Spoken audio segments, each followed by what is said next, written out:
Hello, this is Sabretooth at Nethemba, where we care about your security. New tactic, get everything ready before we start. Breakme is today's box on Try Hack Me. Due to some suggestion, I'm a little bit worried that it says 160 minutes, but it is a medium, so everything is set up. We're just going to start the machine, hopefully. And although it says 3 to 5 minutes to start up, as soon as we get that IP, we're going to start scanning in 1 minute time. The only thing which says here is what's the first flag, second flag, root flag, and there's one hint for root. And that's it. Everything's ready. We're set up here. We are set up here. There's no point in spending a couple of minutes every video setting up, because once you've done it once, you don't see it again. Okay. So next time I'll be even quicker, and I will already have this with the IP showing next time we start, because I need to start getting to these videos quicker, I think, especially if they're going to be 160 minutes long.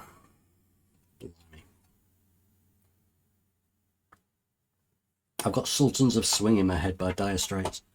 Before my time. Good song though. Well, yeah, before my time. 70s, was it Dire Straits? Not sure. Right, I have my RTFM ready. I have my IP address here, and quite literally we are going to nmap, nap, we're going to nap with T5 as before, with A, with all the ports. Guitar George, he scans all the ports, right? I've not yet got that. There we go. And off we go. Even this could be a good place to start a video. Started the nmap scan. Here we go. Got results. Let's start. Of course, first thing we're going to do is check the web, because why not? We're going to check both ports 80 and 443.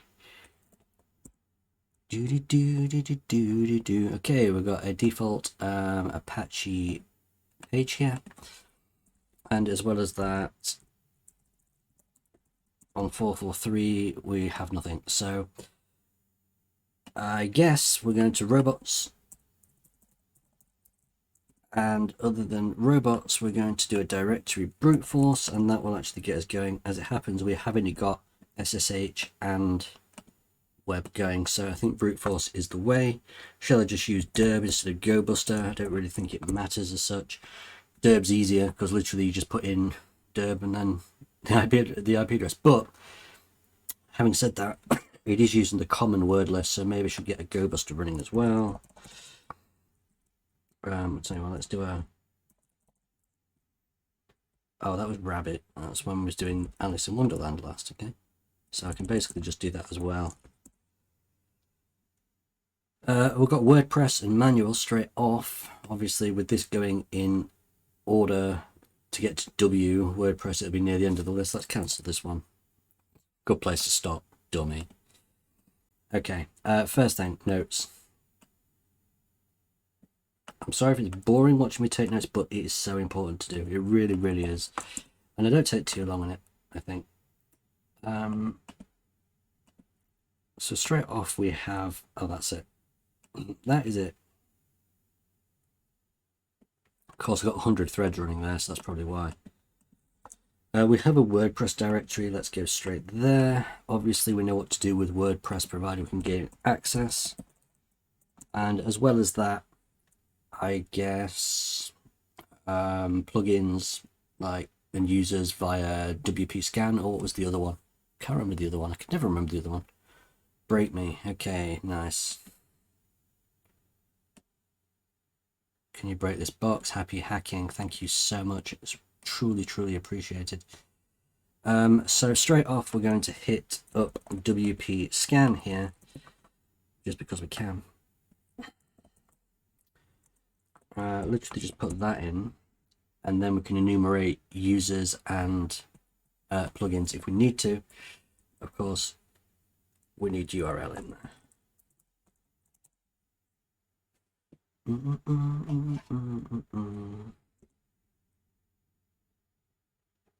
Can I use threads on WP Scan? I'm not entirely sure.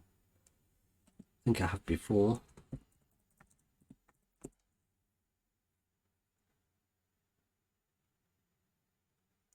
Well, we've got stealthy. Yeah, threads, max threads to use, default 5. So I could speed this thing up, actually. But for now, okay, what do we have? What do we have? What do we have? WP data access plugin. So we will look this one up. What else do we have? Themes, WordPress version, etc. Okay, good. So WP scan shows this one. So we're going to obviously look this up in search exploit. You know how this works by now, right? So search exploit. Not that I can remember. Where are you? Lost it. Where's it gone? Where are you? WP data access. Okay.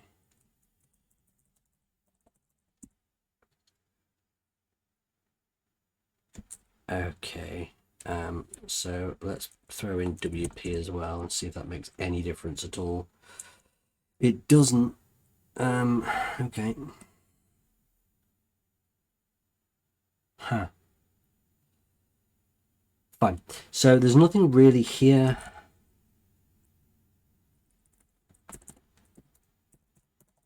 It doesn't mean it's not vulnerable, but it does mean that there's nothing here. So we'll Google it up.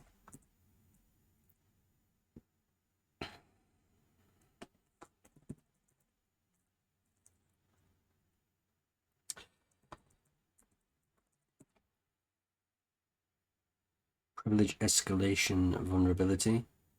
Privilege escalation, privilege escalation. Okay. Fine. So let's take a look.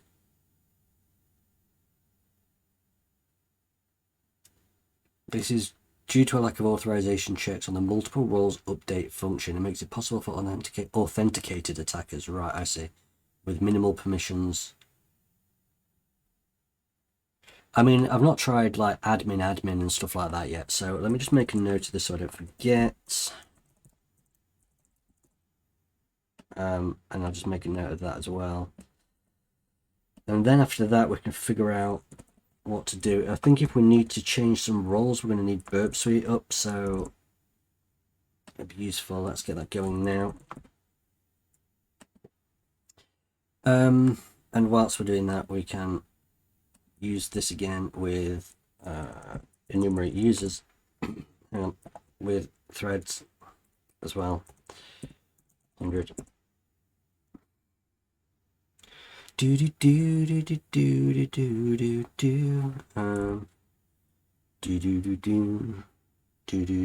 I'm just flicking through idly flicking through RTFM. There's nothing really much yet I can do with this, so let's get that running. Start burp, keep that minimized.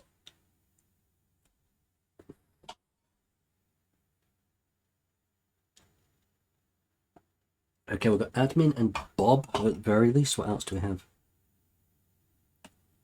Admin and Bob. Well, I'm assuming admin will have more rights. Okay.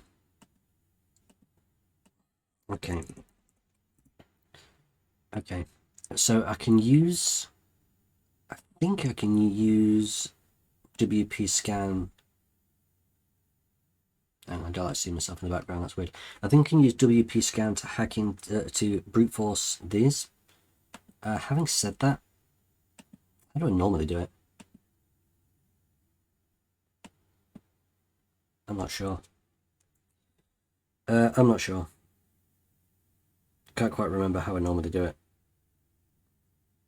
Okay, so let's do it with WP scan. For the life of me, I can't remember how. So in this window, I'm going to go back to the help and just take a look. I've done it before, I know that. So we've got password attached. So usernames list. Okay, so we've got capital U for usernames list, and then the file path for passwords. Okay, is that it? I think so. Fine.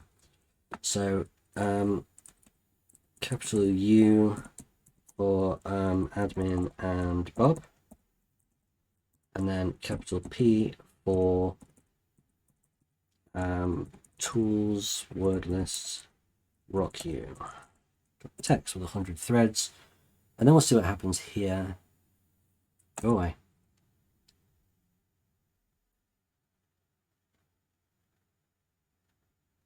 I mean, that isn't the login page that I pointed to, is it? So I hope it'll still find it. Should do, in theory. Let's soon find out. Copy that.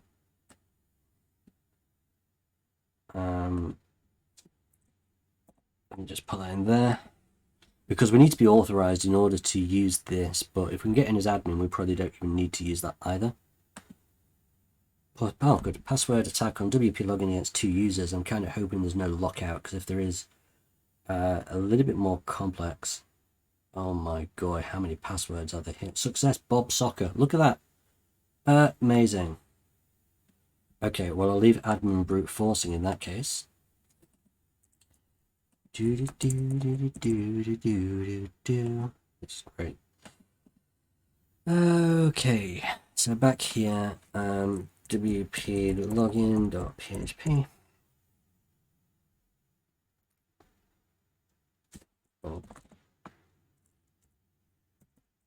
Soccer.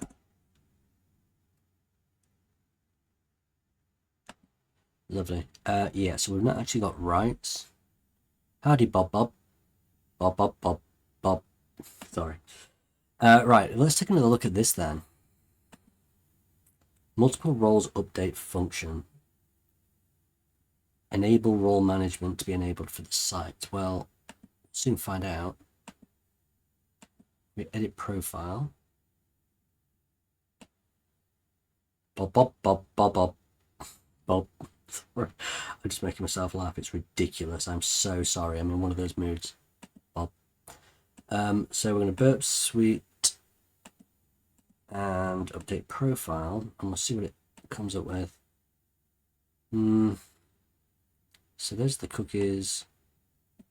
WP nonce, update user, submit, update profile. Okay, check user ID. Subscription, action update. Okay. I'm not sure what it's telling me to do, and I don't know what the roles are either.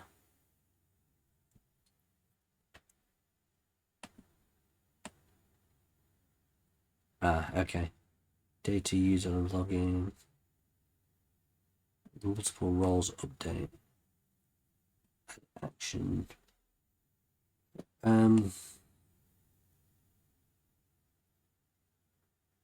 Remove role.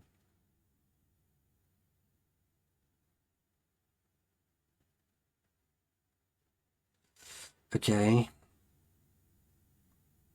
Get access to editable roles.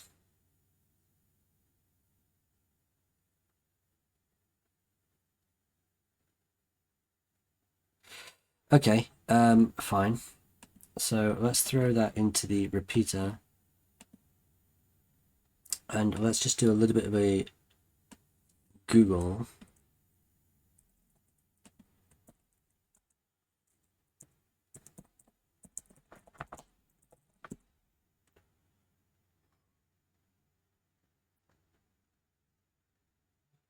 Six roles: super admin, administrator, editor, author, contributor, and subscriber. I mean, I guess super admin, I'm not sure if there's a space or if there's a hyphen, or that one's a bit risky because I don't really know how that's formatted, or it's just all one word. I think administrator would make sense. Let's try adding this to our request now that it's gone to the repeater. Doing and that equals administrator or administrator. Send 302 found. Updated equals 1. So it says it's updated. So if I restart, reload this.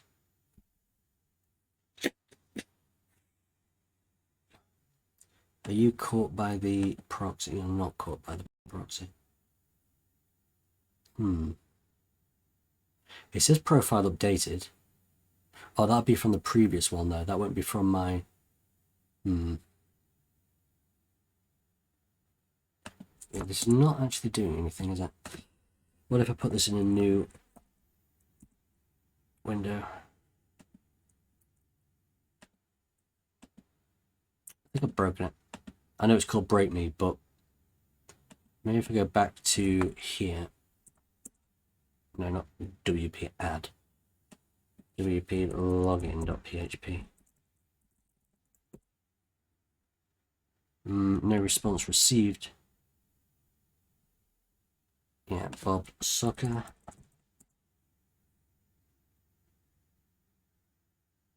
For some reason it's not logging in this time. Oh. I didn't get that last time. Mine was later. I'm kind of hoping I've now got full admin rights.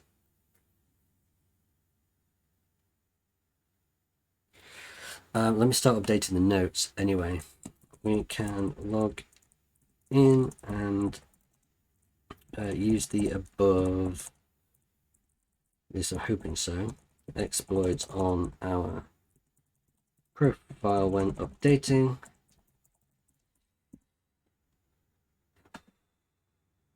Why is this not actually doing anything at all? So ridiculous. Waiting for. Oh, now it is. It's just taking absolutely ages. Oh, perfect. Good. Right, I'm happy that worked.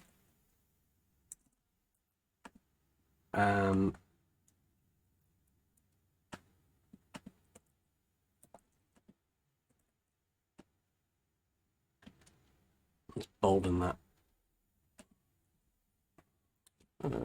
We now have full admin rights.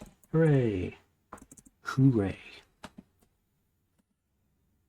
Good. We know what to do here, right? We're going to the themes, appearance, themes. Editor. I can't remember which one it is. Something like that, anyway. Oh, it's going to take forever. What if I get rid of Burp Suite? Will that speed things up? Oh, we're now like totally frozen. What's happening?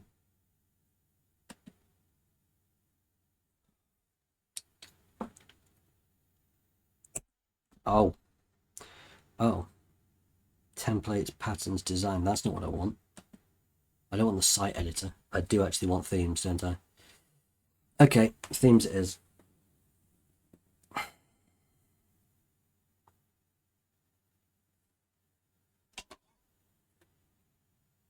I might just stop the video and come back when this is all loaded.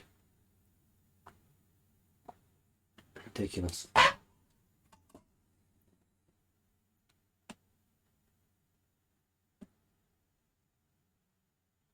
Okay, I'll be back when something happens.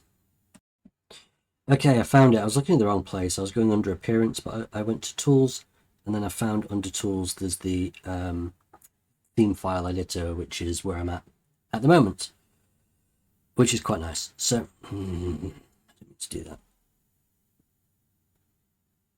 Let's get back to where I was. This just, everything takes so long on this machine. Anyway, I will prepare by... Ew. I don't need the admin thing anymore, so let's just kill that. I will prepare by catting the... Actually, yeah, okay, fine. Shells, PHP, reverse shell.php. I'll also ifconfig to make sure my IP is, oh, it's what, back to 102.67, 10.14, 102.67.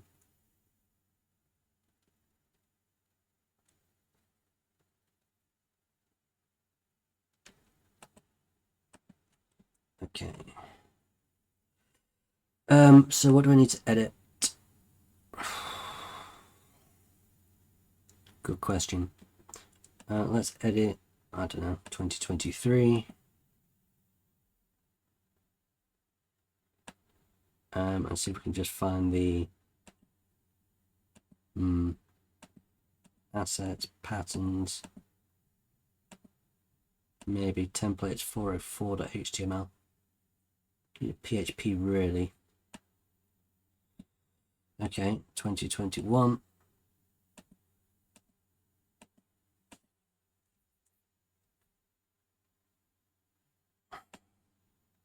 Aha, 404.php. Perfectly. Perfect. So what we'll do is we will replace with our reverse shell. And we are... Go away.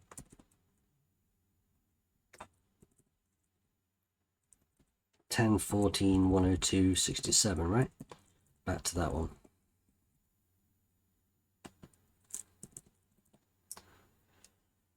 Good.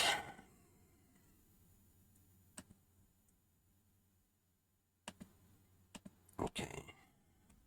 We visit theme and edit 404 page.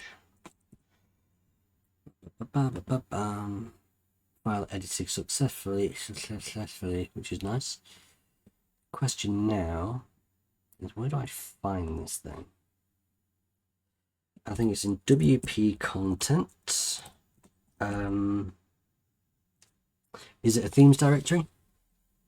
I think so. Does that exist? It does exist. And then 2021.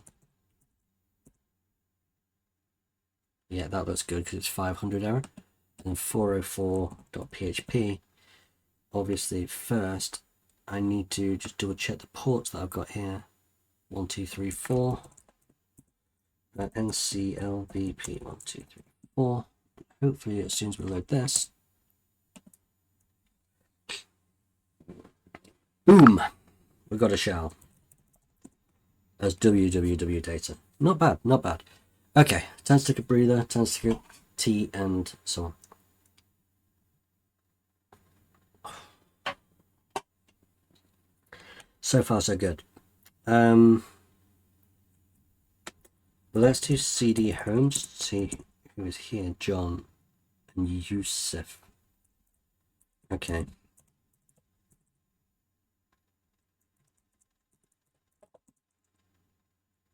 Internal and user 1.txt.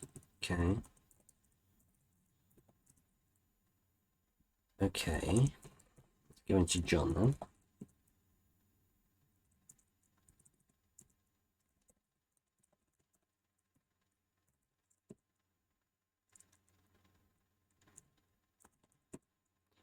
Internal is a directory.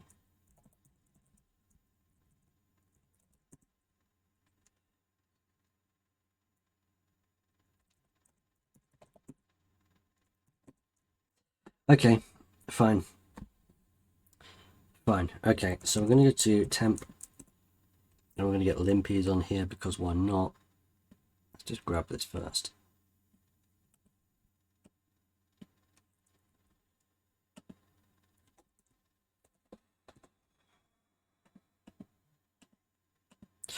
I don't even need to say edit the page with what anymore, but I will anyway.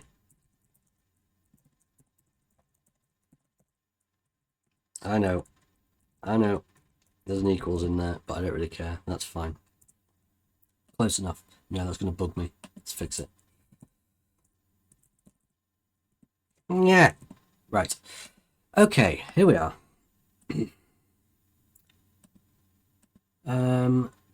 Limpies it is. We're in temp, I think. We are. Oh, I can't clear because I've not got the Python whatever. Do we get HTTP 10 11 102 67 on port 80 limpies.sh? Now, obviously, what I need to do is my fan is making such a noise. There we go. Progress scripts. Sudo Python. Sorry, it's been a while for me. So sudo Python mhtt server on port 80. I think that's it.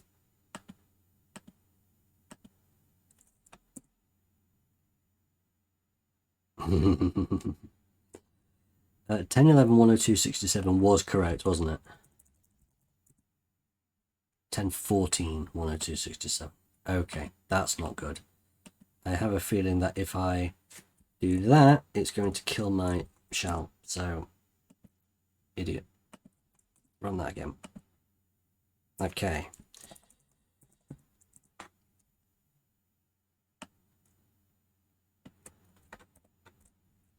wget http 10.14. Change mode. Change mode. Run. Hey! Okay.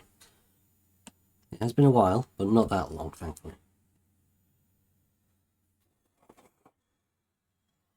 Just waiting at this point.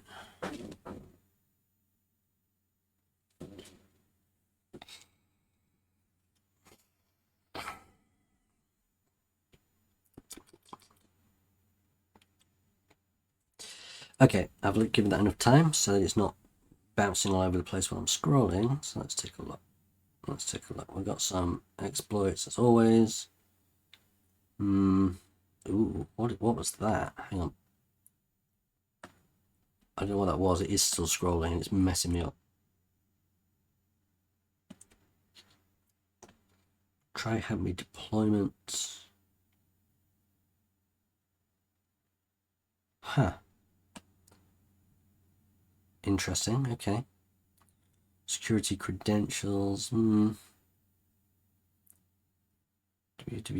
data routes. John is running PHP on port 9999. That's interesting. So I always just look down, see if there's anything other than root or my user, because if some other user's running something, then you know it's quite useful to know. So limpies shows. So we'll keep that in mind. It's probably not important. What else do we have? Is John running anything else? Is Yusuf running anything else? I guess not. There's MySQL running as well. So we've got a database, which makes sense for the WordPress site. Okay. Fine. What else do we have? Cron jobs, no.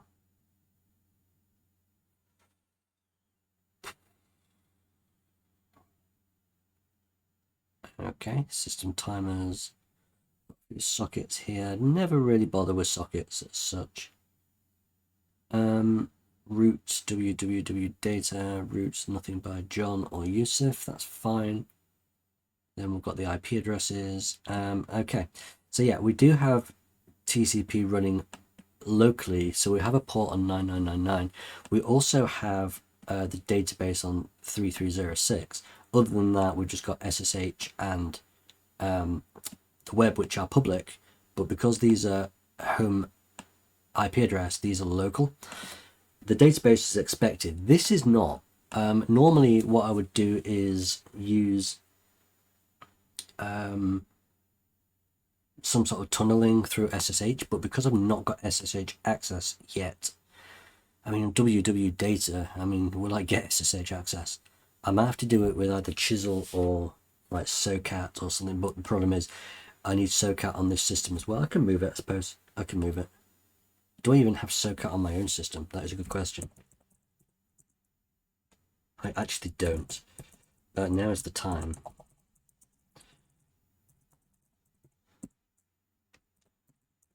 I think I've got Chisel now. So I'll install that there, and then I can, no, maybe I can't move it over here because it's not a binary, is it? It's from the repos. Okay, so Yusuf logged on 192.168. Okay, it's not really important because that would be out of scope in a pen test. Oh, look at this.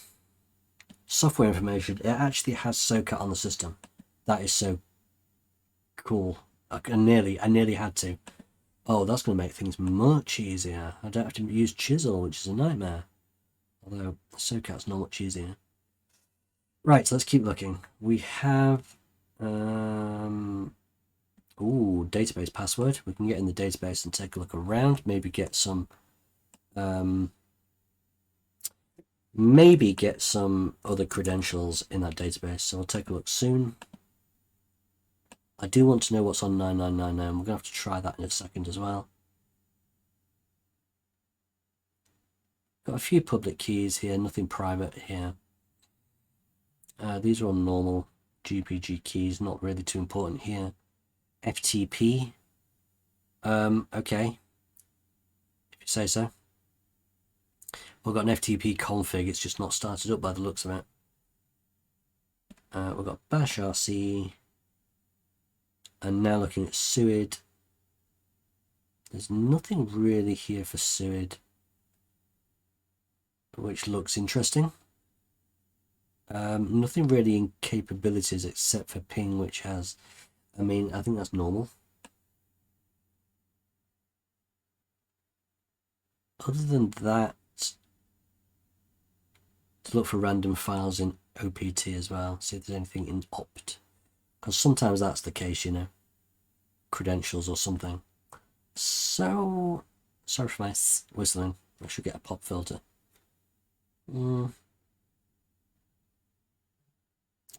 Okay. Oh, what was that? I just saw a hash of some kind. Oh, Varlog journal, not important. I was getting excited then. Thought I had a hash to crack. A few backup files here. Symbolic links.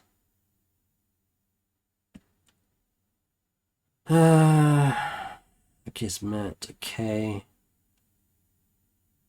History files. Looking for the word password. And if it doesn't find anything here, we are done. This is always the last thing. Okay, good.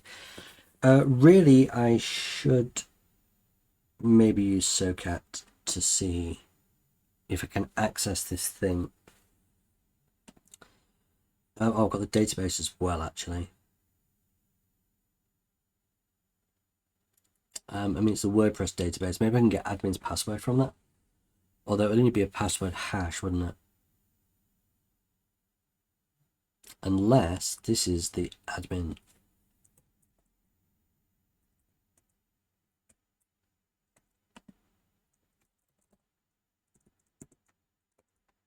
Oh.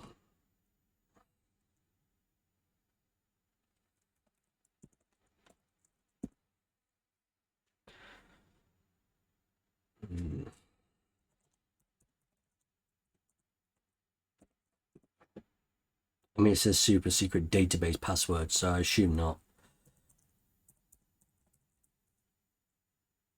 Is that spelled right?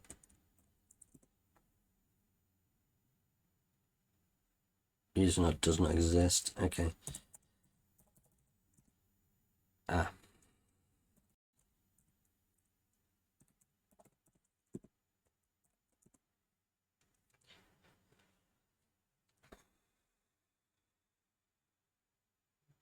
Okay, let's run SoCat. Now this is where RTFM comes in handy. So let's find it. Page 125 according to the index. There we go. SoCat. We're going to need TCP. And then listen. So I'll explain what this is doing in a second. We're going to give it a port like, I don't know, 6789. And then we put in fork, TCP. Okay, so on the target end, we need to do local. And then the port that we want. So what this is going to do is it's going to start a new public listener, like public port open on 6789, and it's forwarding it to this service which is running locally. So technically it should be running on 6789, but I need to connect to it using SoCat from the other end. So we'll do that. So that's now running. And then at this end, I'm going to do socat, TCP, and another listen.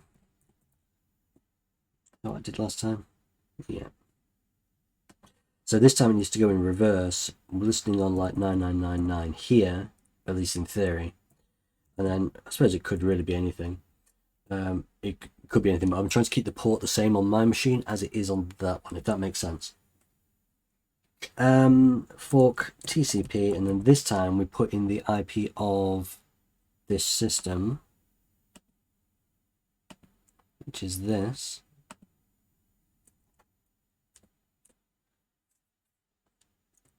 And then what is that listening on? What was it listening on? 6789. And we run that.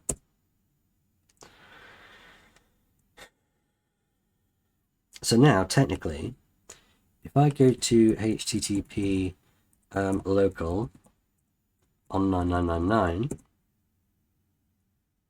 yes, nice. Thank you, RTFM. So very useful. Let's update notes. Let's update notes.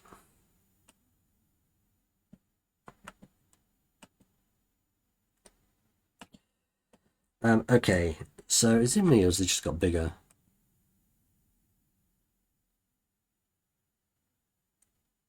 I don't know if I've made this bigger or smaller or what, to be honest. I don't know.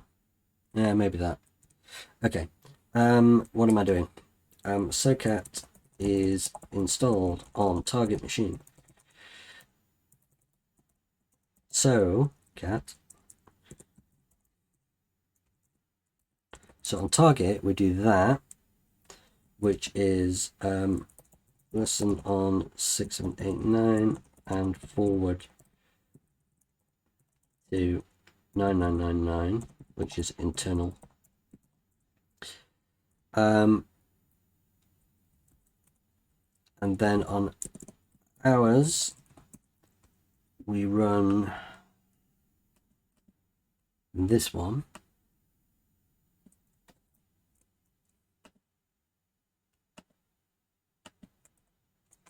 Which is listen on 9999 forward to THM port. Is that right? Yeah, 6789. So now on 9999, it's been forwarded to THM port 6789, and then on 6789, that's been forwarded to, right, see how this works? Okay, we can now access the internal service using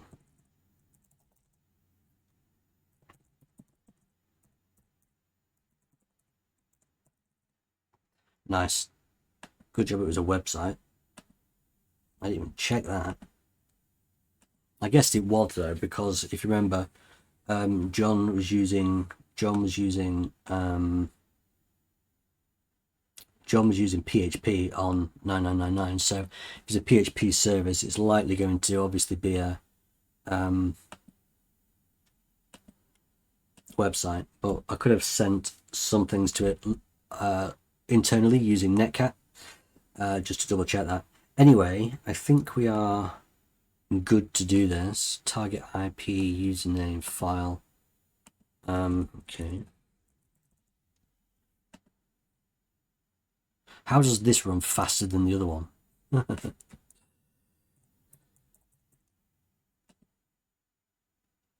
Yusuf is not found. Oh. Interesting.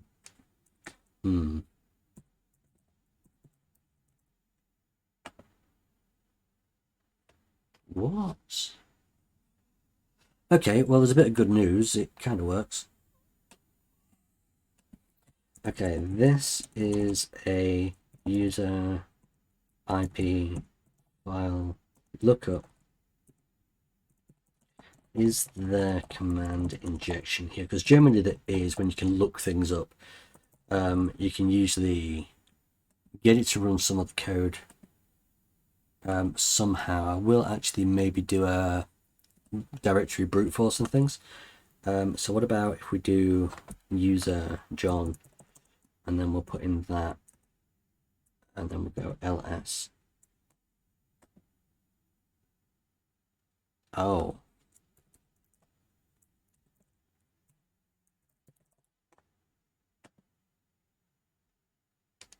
Hey, there's no semicolon there. Oh.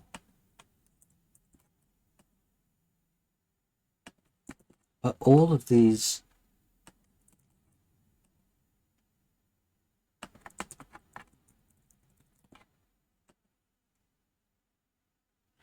It allows dollar.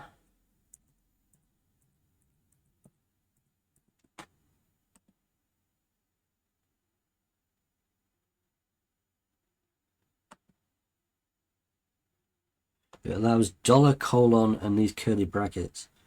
Okay. Okay, special characters are filtered, except, and I will add more to the list as I find it. What about spaces, by the way?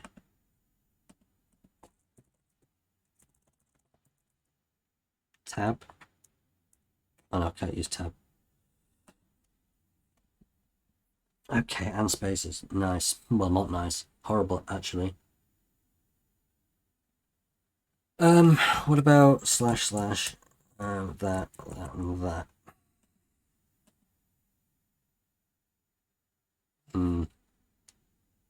So add that. Okay, so the fact that we're allowed pipe characters probably does mean that we can do some sort of let's try that. No, it's just taking it as a so it's just taking it as a thing. I might be able to add some using Burp Suite, perhaps.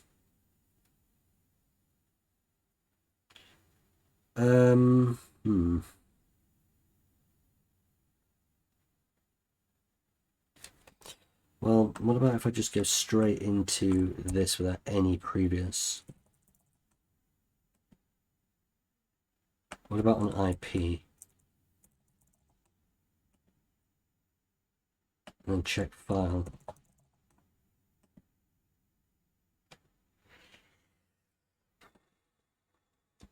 This is a little bit worrying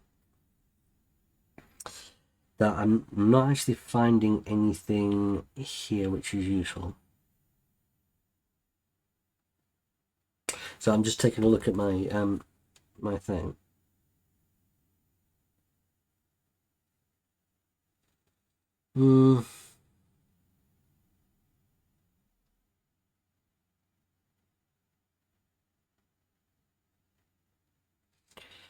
So who am I? I mean, maybe who am I is just blocked itself. Let's try ls.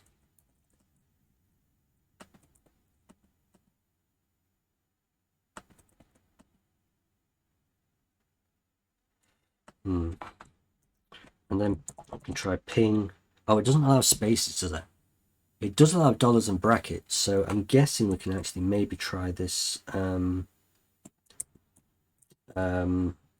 What's it called? Internal field separator.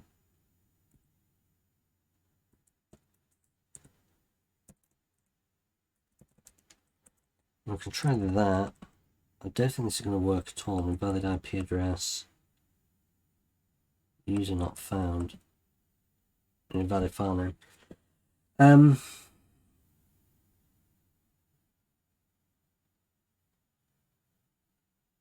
Okay. So I don't really know what else to do with this right now, except we can try catching it with this, I suppose.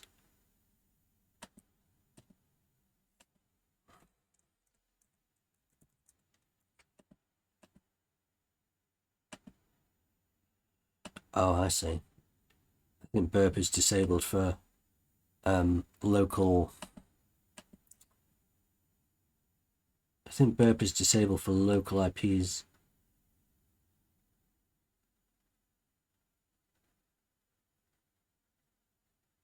I'm not quite sure how to change this right now.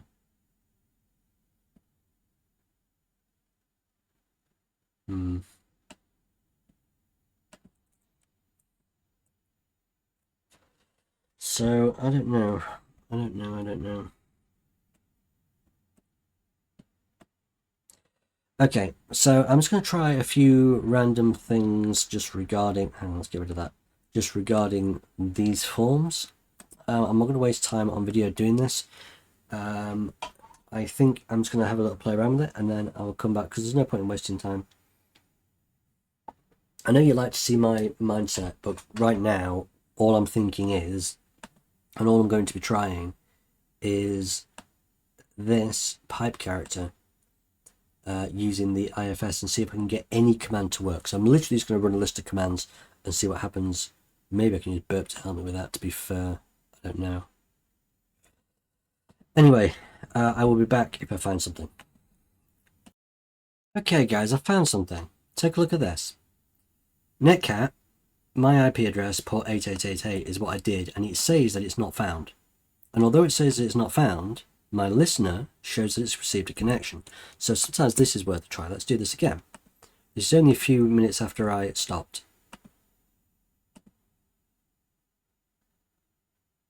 So it does receive a connection and it's running as John. That is really cool. And let's just see this in real time. If I keep this here and then I run this.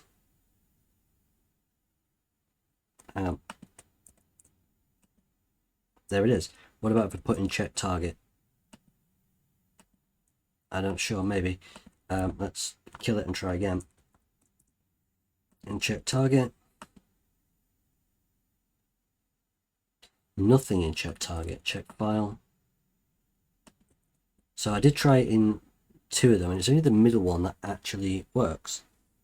That's nice. Okay, we found something useful. Okay. So let's make a update on notes. Only the second option, which is check user, works as follows.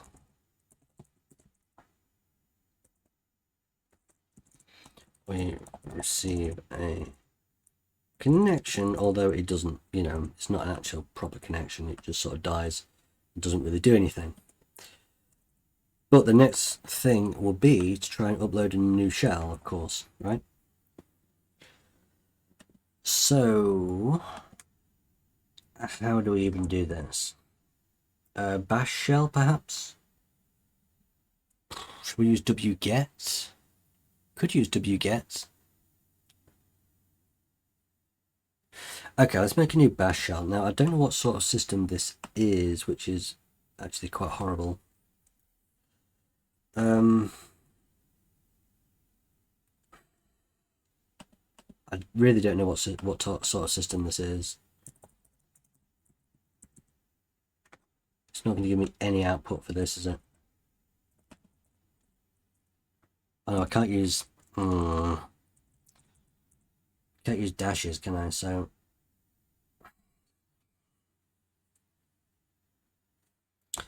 and I can't use angle brackets either.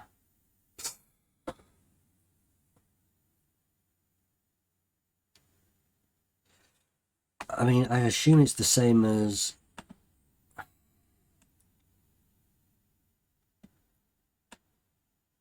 Okay, 64-bit Linux. Okay, so let's use Meterpreter and make a 64-bit reverse shell. What do we reckon? Is that a good move? Is that a good move? Probably. Let's do that. So come here and we will look for MSF Venom. That's Windows. Oh, that's not good. We don't want that.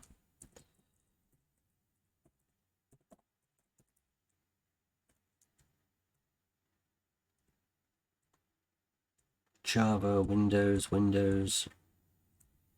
Interpreter. I mean, interpreter could be useful.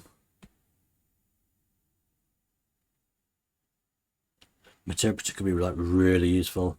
I didn't even think about that. Okay, in that case, let's see. Let's just check our hack resources for reverse shells here.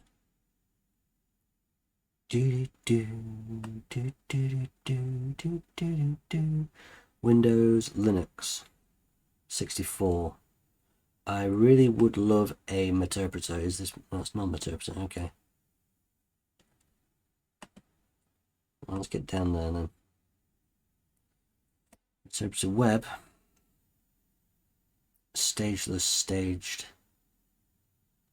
Stage payloads for Linux. Stageless payloads for Linux. It doesn't really matter. I don't mind staged. So what we'll do is msf shell. Go away. We'll do this. I'm going to put in our local host as 10.14.102.67 and our local port, I don't know, 7777, and it can't have a, I mean, can you run ELF files? Suppose so. Bash shell would be better, wouldn't it? It might be able to run it. So we'll just try it. We'll just go for shell .elf and we'll just try that. I'm not saying this is going to work, but it's definitely worth a try once. So we'll do that. Generate the file.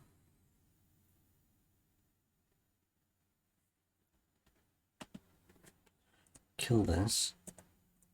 And we'll start it again.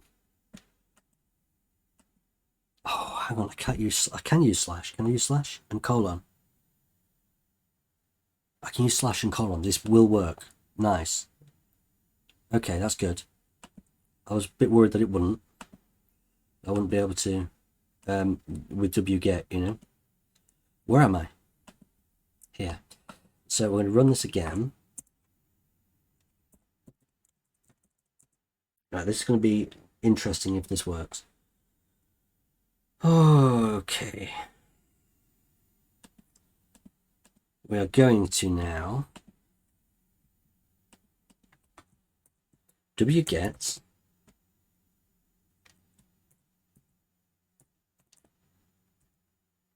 HTTP allows that and it allows that.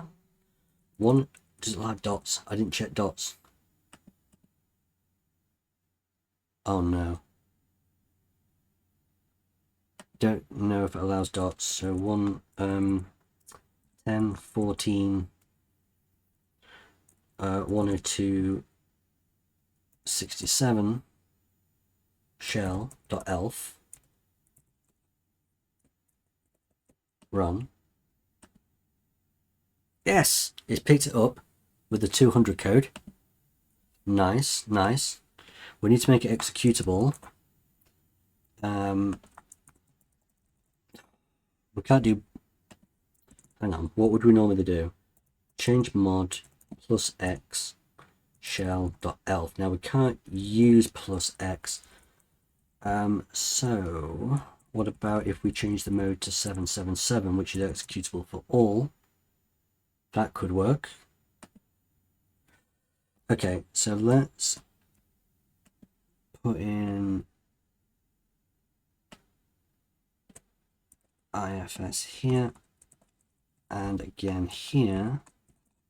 Now we're not sure if this is going to work or not. We're going to have no input or output saying that this works, but we can just assume that it will at this point and hope that we've done everything right.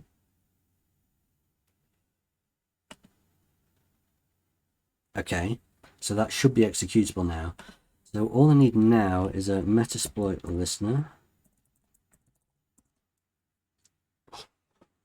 Not saying it'll work, I'm just saying it might. I'm just looking at the RTFM, see if there's anything that I'm missing.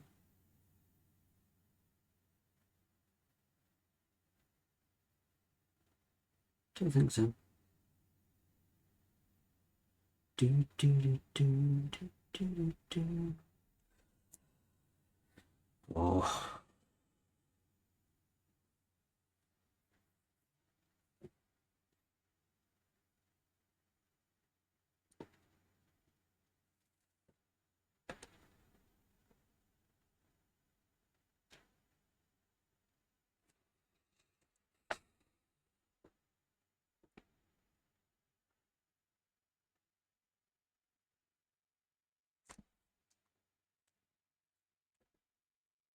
Come on. Hurry up.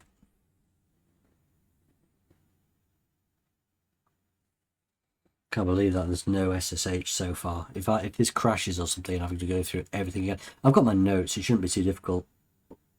The difficult part is, you know, figuring out the... Come on, hurry up. You know, figuring out the initial things, I suppose. How are we doing for time? I'm aware that... Look at that. Add 1 hour. 1 hour for us due to expire. Come on, get with it. And again. Come on, get with it. And again. Okay. Your maths is out, that's not my problem.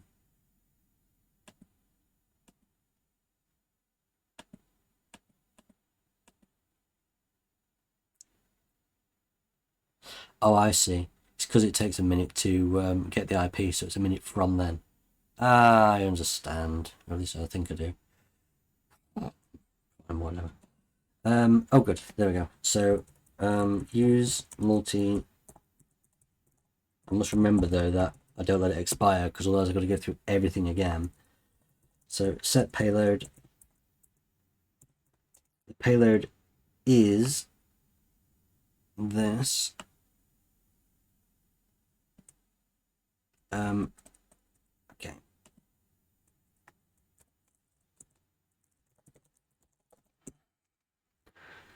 So set our host 10, 14, 102, 67. Don't. Set L port, I can't remember what I set it to. Was it 6789? It wasn't, it was 7777. So we'll run that. And then I'm kind of hoping that I can literally just do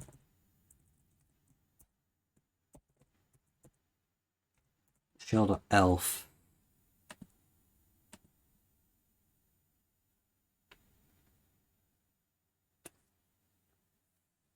Maybe.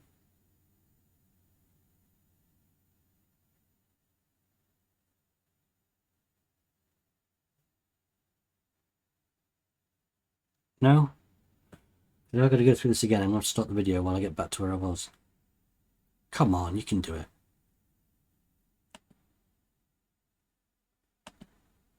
Oh, come on, you can do it. I'm giving you just a few more seconds.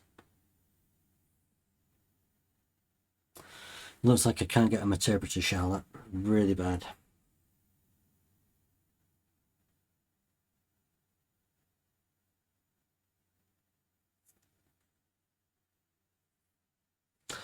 I can try running it again using bash, I suppose.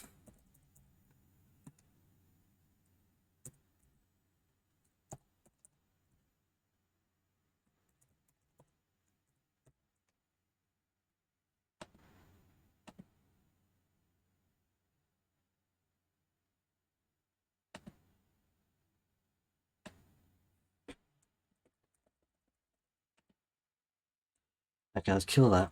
We'll exploit again. We'll just try it one more time.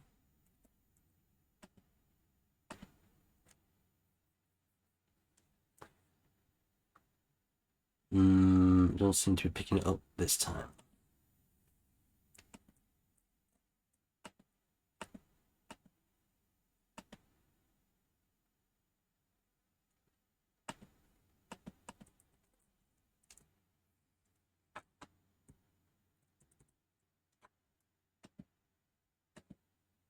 And that time it does, but it just doesn't do anything with it. Maybe I should try to stage this payload, or I should do one which is not Meterpreter. Maybe I should do one which is not Meterpreter.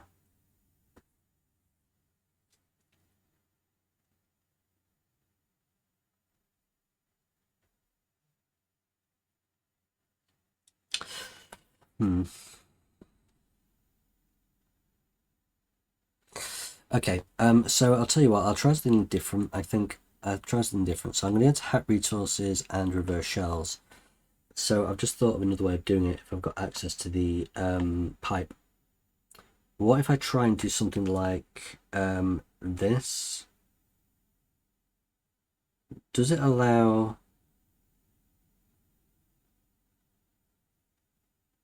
Doesn't matter what it allows. It doesn't matter what it allows. Okay, let's just try something before I reset everything and go again. What if we do shell.sh, hang on, no, shell.sh, and then I paste this in, and we do something like this, and we do 1014, 19,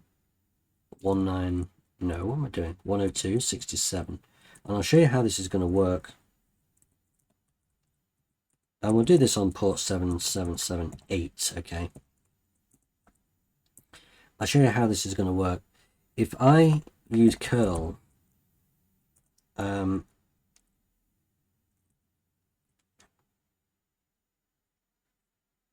on, where's my server?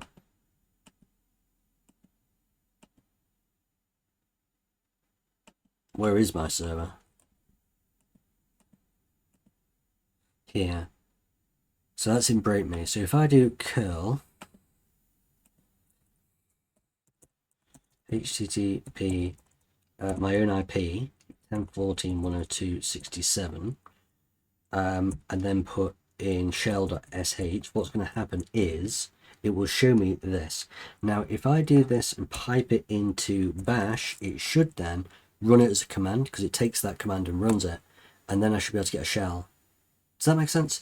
So that's the idea now. Let's try this. Let's try this. So we're going to do NC LVP 7778. Let's leave that there. Let's put this here and put in an IF whatever it is, just to make sure that works. IFS. We'll try that. We'll try that and see if that actually works, which it might, but it might not. Oh, and we need that in before it as well. Copy the whole thing, run that. Oh, brilliant. John, Breakme internal. Yes, yes, yes, that one worked. The other one didn't. That one worked. Okay. So we can get rid of the whole MSF shell idea. Okay, sometimes these things work, sometimes they don't. That's just how it is. So I've not been able to get MSF working here, so we will kill that, exit that, clear that, and now we've got another window to work with. We'll leave that running just in case. Okay.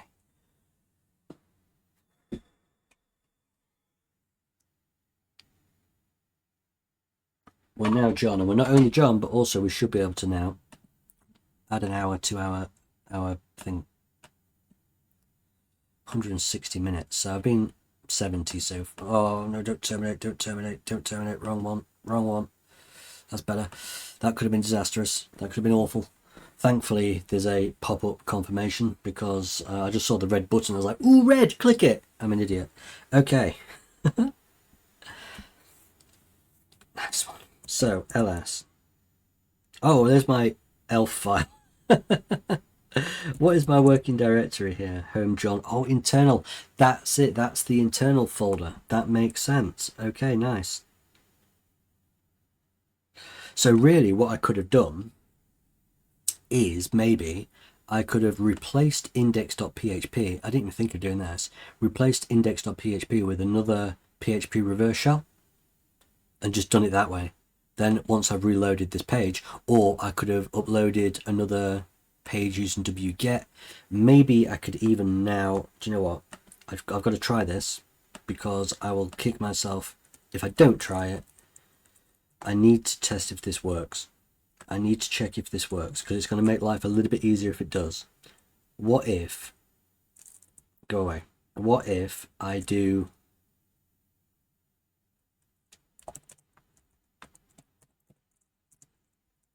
this, right, and I do this with wget, and I do C99 PHP, which means that now, technically,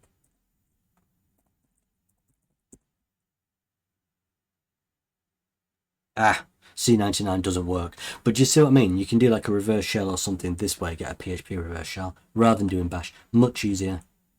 Much easier. I will definitely remember that for next time. And as you can see here, if I now do ls, we have the C99 file. It just doesn't work. So it works 50% of the time, you know. So there we go. So what's next? I'm guessing then we can get the first.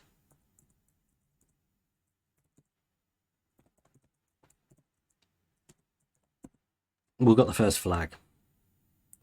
We've got the first flag. I'm assuming the next one is maybe as Yusuf, and then the last one is as root. That would make a lot of sense. Okay. Hang on, I've not got anything about my... Yeah, so we make shell dot sh, which contains... See, this is important. You need this sort of stuff in there.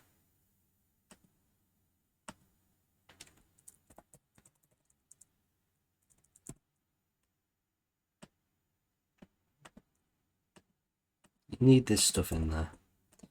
And then we upload it using this, run it as bash, and that's it. We have a connection. In fact, I should even get that just to be sure, right?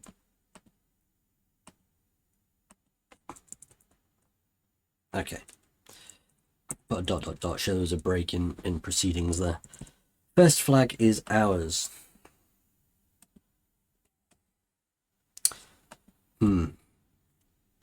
The question is Yusuf, can we go into his directory as John? That's the next question, because we couldn't as www.data. Can. Oh, look at this. Nice.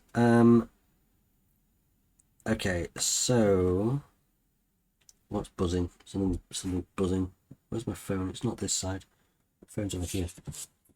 Oh, not important, just an email. Just an email. Okay. So we've got access to here, and I've got a feeling this is going to be more useful than limpies at this point, but I will remember that limpies exists. Let us cat readfile.c, permission denied. Oh, great. So if we do SLL, oh, we've got suid rights over read file. Oh, that's cool. So we can run read file as root, I think, or as Yusuf. Yeah, as Yusuf, because it says it here, right? Okay, nice. So read file has suid rights as Yusuf user. So it looks like we should be able to get the C code, but there's no real way of accessing that. I'm assuming then that this is a executable, because that's the code which makes it up. So they've used GCC to compile it. Sorry, I've got a train going past. So what if we do file, read file? Yeah, okay, fine. Just as we thought. So is this going to be buffer overflow? Let's see. Let's run the thing first. Read file, file. Okay.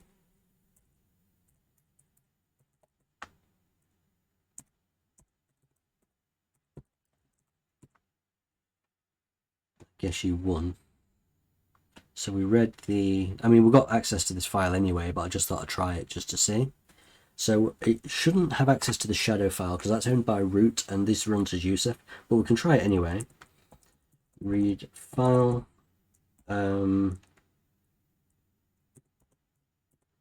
etc shadow.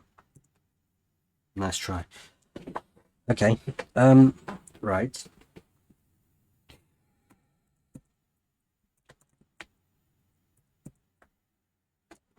So we've got an SS.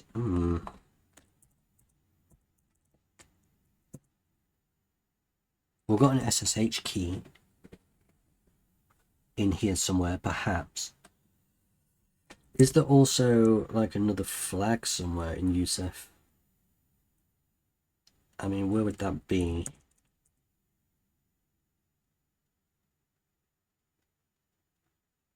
I don't know where the second flag would be.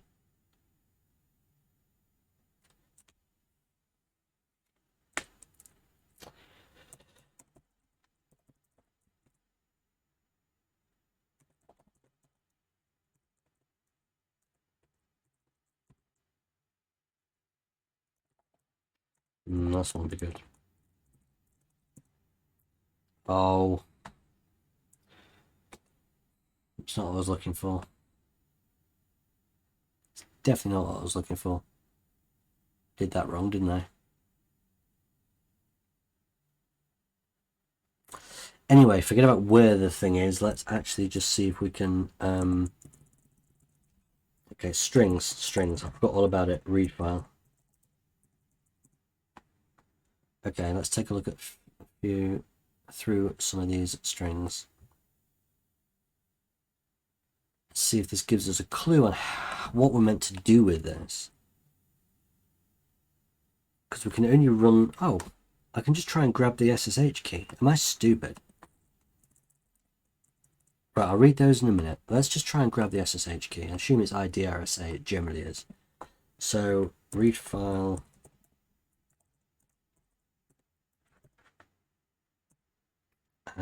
ID... Oh,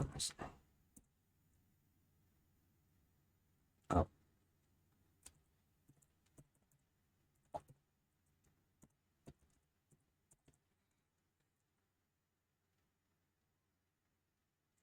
Don't mind me, just checking things before I do it. File not found.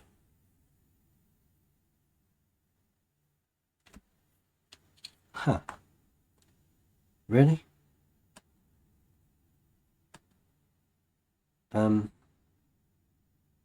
Okay. If you say so. Maybe it's not IDRSA then. Let's take a look through some of these strings.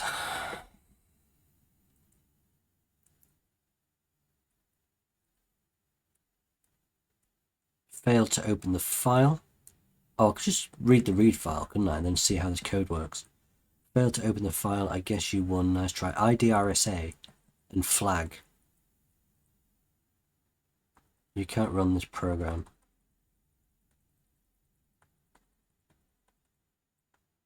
Read, get your ID, you sleep, open. Okay. So it actually has hard-coded here. Flag, IDRSA, and read file. See, I wonder if these three files are specifically banned. Read file.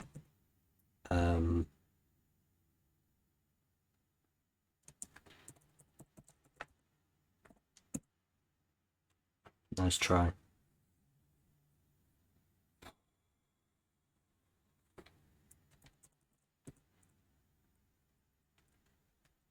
Okay.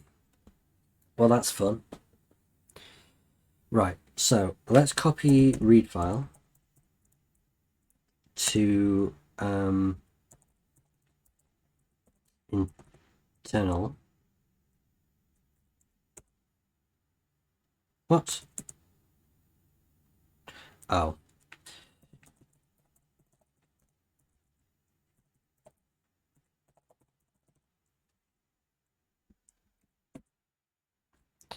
which means we should be able to grab it from here.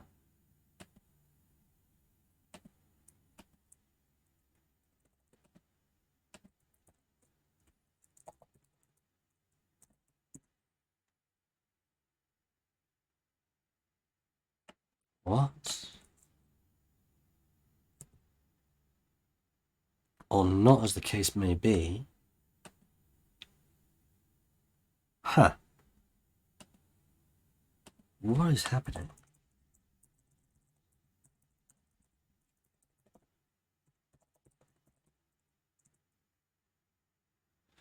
Yeah, so refile does exist there. Oh, it's because I put internal. That's stupid. The answer is yeah, I'm dumb. So we're going to streaming, boxes, and then I can't remember what this one's called. Any ideas, anybody? Breakme, right.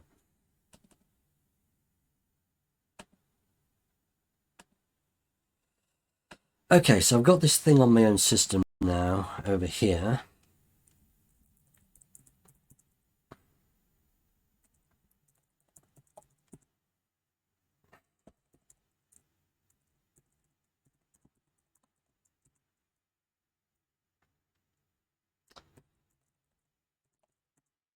And it seems to be functional.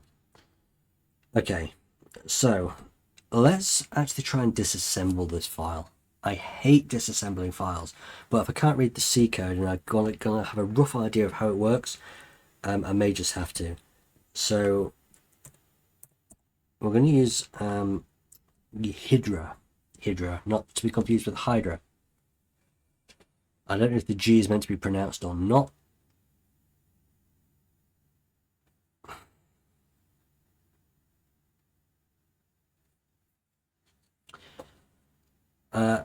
Now, you may be wondering why I'm not using GDB. Now, GDB is useful if I want to look at the assembly and the registers and play around with that, but this should disassemble it roughly into code, I hope. I really hope. So, new project, it doesn't really matter. It doesn't really matter. Breakme, there we go. Finish. So, yeah, debugger, emulator, and everything.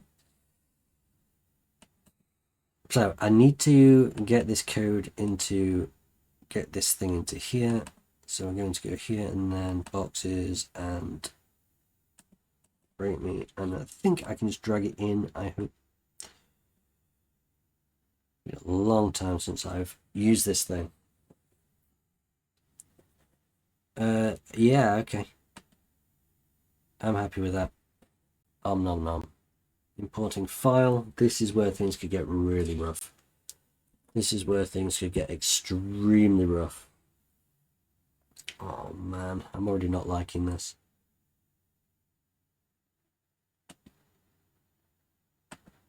Okay. So we've got the code browser.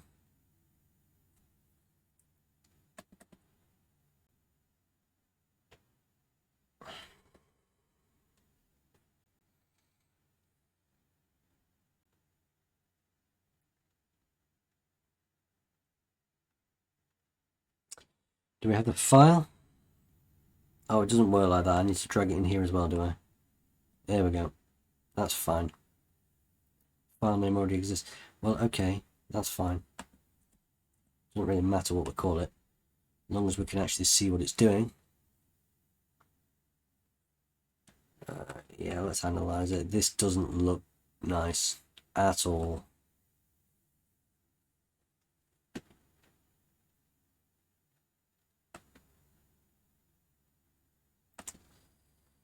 Okay, so I've got all of these. So we have functions. Look at the main function. Okay. So now this is our similar to I'm confused. There we go. So this is similar to, come on, GDB. Whereas this over here is the important part. This is the decompilation. And this is the code we have, and it's not. This is not the code in the way it's been written, but it is the code as it's been decompiled. So I need to. Oh, I've lost my functions. Let's get back to the main function. There we go. So all these variables are named very, very weirdly. It's just, you know, by the thing. So let's figure out what this thing is actually doing. So if param1 equals 2, so it's checking out there's two parameters. The first one will be the program name, and the second one will be the file you want to open. So that's fine. It's going to access parameter 2. Okay, the file name. It's sort of jumping the first. It's sort of jumping the first parameter, which is the read file, READFILE, 8 characters. So it's jumping that. Okay, so it's just basically checking the. I'm losing my train of thought. Checking the file, basically, if it exists. So if, hang on, can we rename these?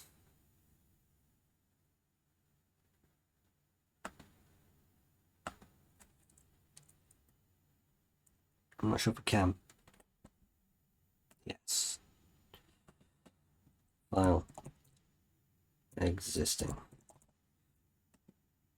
Okay, so file existing equals 0. That means the file exists. Var1 get UID.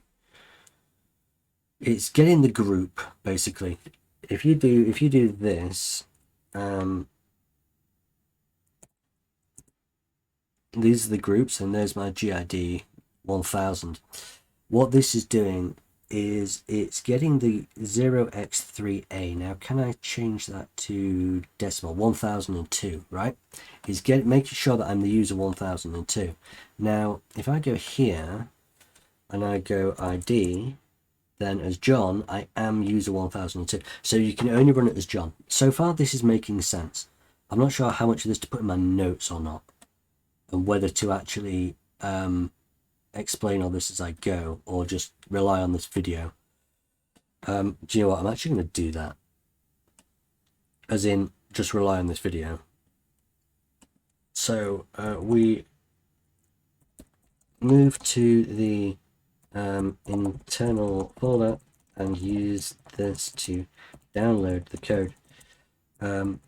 See YouTube video for explanation on decompiling. It's just easier this way, and I can always fill in my notes later. I don't want to waste time filling this in. This is actually really quite tricky for a medium box. So it's checking that we're running as John.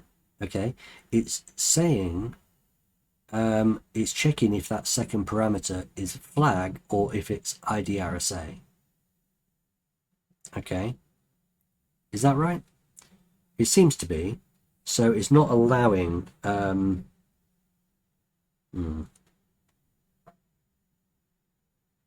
bear with me.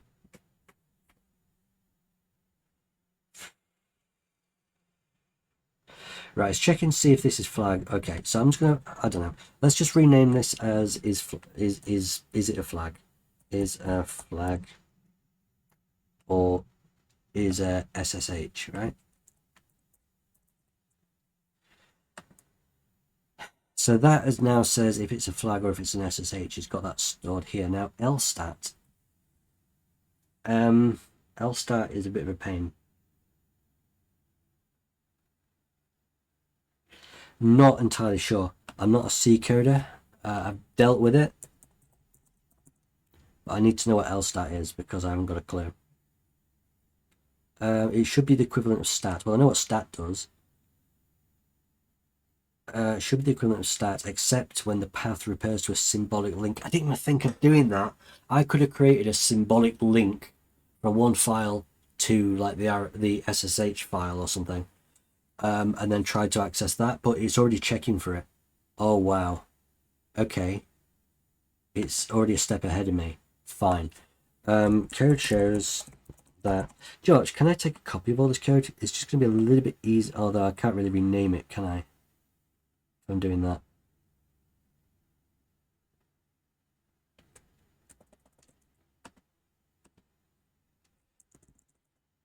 Okay. Code shows that LSTAT we cannot also use symbolic links.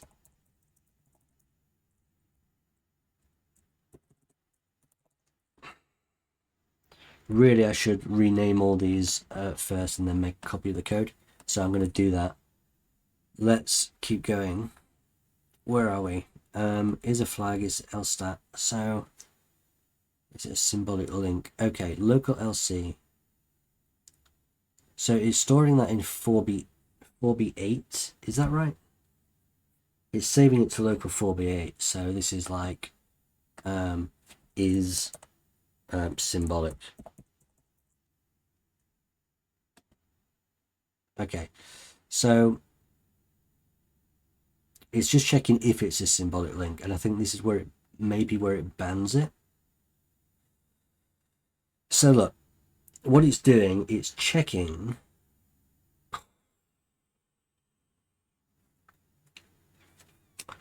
so st mode I think is file permissions. Could be wrong.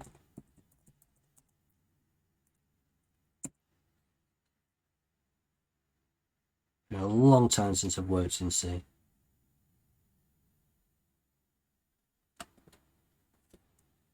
In C. Integer type, integer, okay. Alright. I think it's looking for file permissions.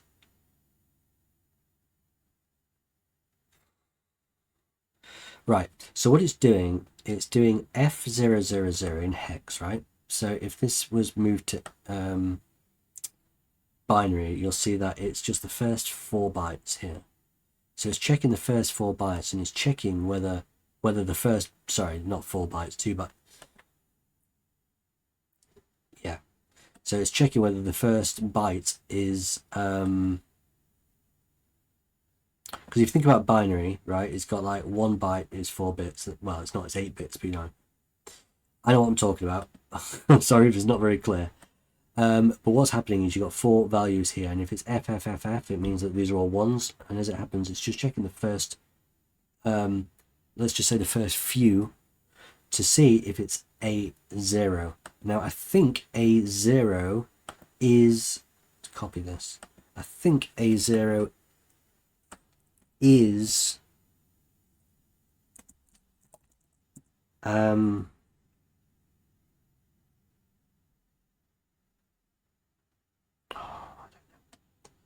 give me a minute.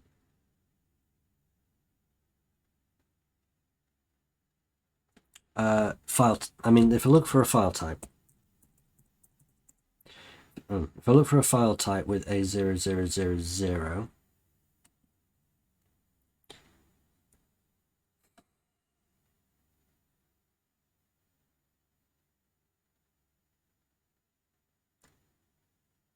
I'm sure that is the file type for symbolic links, but I could be wrong.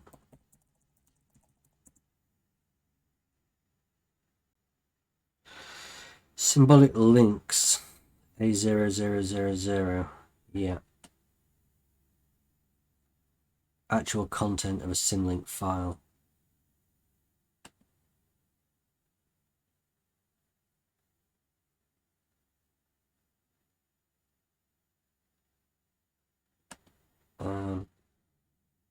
Show results with A0000. Permissions, okay. Archiving symlinks, permissions. So that's a symlink, okay. I'm not explaining it very well, I know. File types, A0000, I think is a symlink.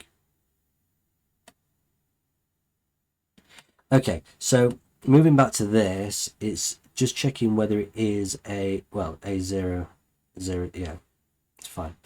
It's just checking that it's a symlink. Oh, man. So this one, I'm finding this really hard to explain. I understand it, but explaining it is another thing altogether. And generally, I'm quite good at explaining stuff. So all it's really doing is checking for a symbolic link at this point. That's all you need to know. Now, we've got another access thing. This time, the access thing has a 4 here. Last time it had a 0. So the 0 was to see if the file exists, whereas I believe a 4 is to see if the file is accessible. Okay? It's from what I remember anyway. So is accessible. It sleeps for 0 seconds, which I truly don't get, but that's okay. And then this is a long line here. And then it says, I guess you won. After this, all it's saying is it failed to open the file and it failed to, nice try, you can't run this program, file not found. So the only line really still to look at is this one. It's seeing if it's a flag or what's local LC.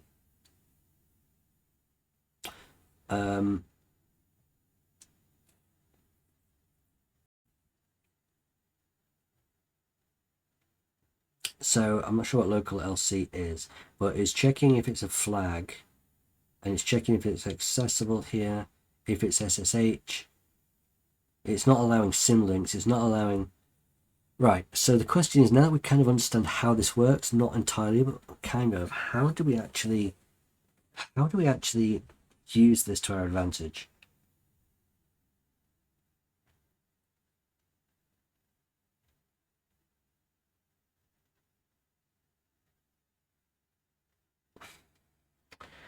There's nothing in here which suggests buffer overflow.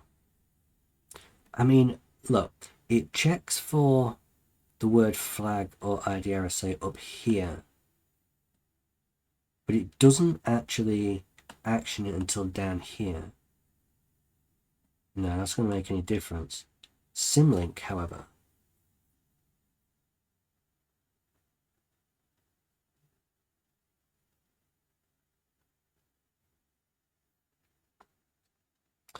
Okay, so that's where local LC comes in, is symbolic. Yeah, so I said what that was. I did say that it was, symlink file type. So let's actually rename that to symlink file type, and that should make that last one a bit easier. So if it's a flag or it's a symlink or it's inaccessible, yeah, okay. Wow.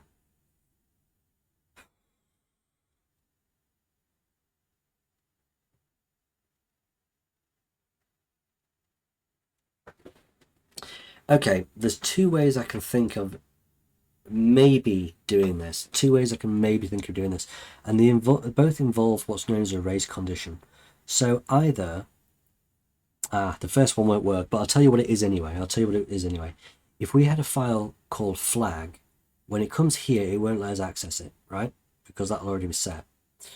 If we had a file called, like, mushroom or something, and then we renamed it to flag. No, that won't work because the name's already stored. Okay, that first method won't work.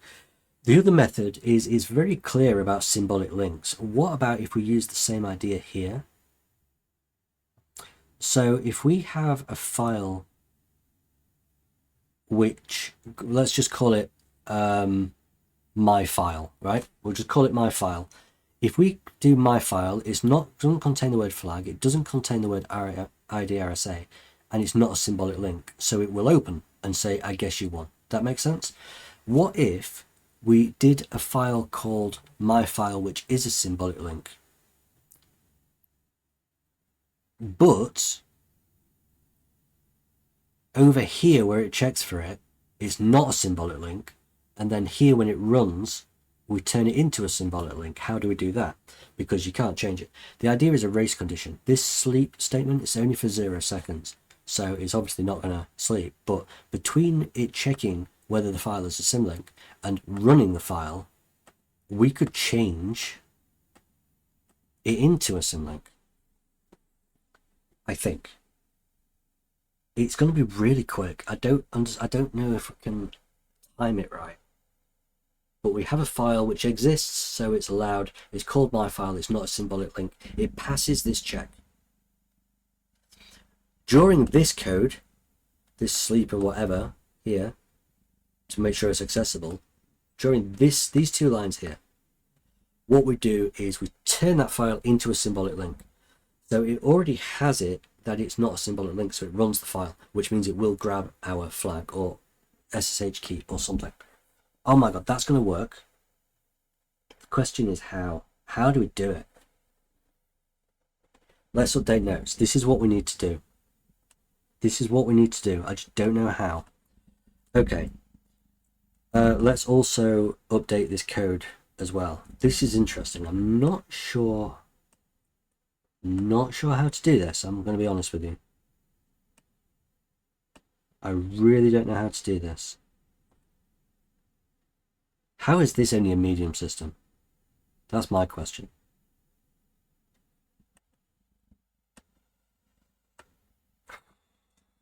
Right. So if I bold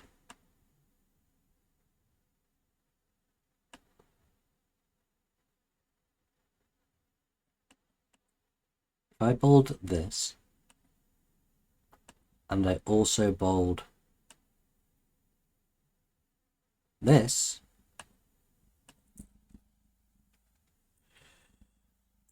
in the code above, bold 1 shows that it checks. Oh, come on. Next door drilling. Oh dear. Whether the file is a symlink. Bold 2 and stores the results. Bold 2 uses the results. It doesn't check it again. It uses the stored results to determine whether to run the file. All good? So if we use race condition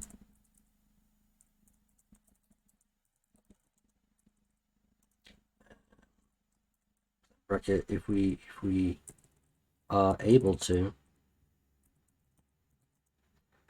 change have a non-symlink file which we can then change to a symlink between those statements,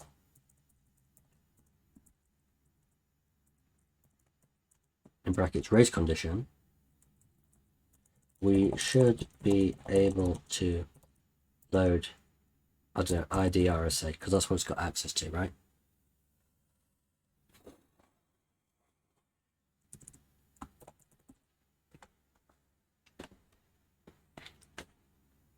Right, first I just need to write the code. First, write the code to change, to create a file non-symlink, then remove it, recreate it as a symlink, then remove it and loop, because what it's going to do is going to make a non-symlink file, delete it, create it as a symlink file, remove it, then go again, create non-symlink file, delete it, create symlink file, remove it. And if we're able to keep this going in a loop, then when we run the program, there's a chance that between, that we could get lucky in that the first bold statement checks it while it's not a symlink, and the second one checks it, runs it while it is. So we just need to run the program over and over and over. We need to run our code over and over and over in a loop, and then run the program over and over and over until we get lucky. Do you remember that thing that we did with the Linux buffer overflow not too long ago? And we just ran the code in a loop until the address aligned. It's kind of like that, but this is a race condition. This could be interesting. This could be interesting. Okay, so our code. How are we even going to do this? Let's do a bash script. So bin, hang on, let's get this right. Bin bash. The code needs to create a file. So echo mu into my file. It then needs to remove the file, I think, and then it needs to recreate it as a symlink, which is hang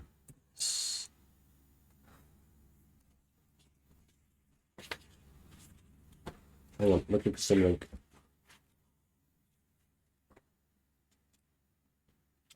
Page 62 apparently.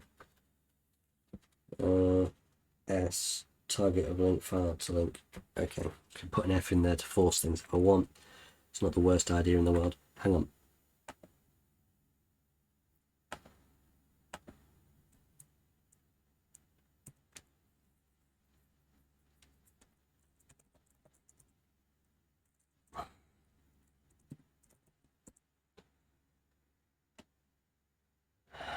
Yeah, symbolic, and then force it. So remove existing destination files. That might help us a little bit. Let's do that then. So SF, and then we can do home use SSH. What was it after that? IDRSA. And then we'll make it link to my file, obviously. And then we remove my file again. So it creates it not as a symlink, removes it, creates it as a symlink, removes it. And so, yeah, I've explained it already, but if we can run the code at the exact time where it reads this as a non-symlink file, or it sees my file as a non-symlink file due to this, then it's removed, and by the time the second code runs, this is already ran, and it'll run this, and hopefully we'll get this SSH key. This could work. Oh, we need it in a loop. We need it in a loop. We need it in a loop, right? So while true, do all this, and then we finish with done, don't we? I think that's it. Is that it? I think so. Okay, fine. Right, okay. This is insane. How is this a medium box, guys?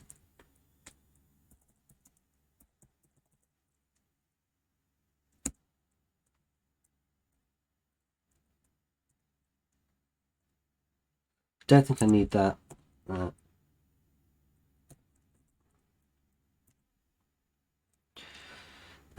Fine.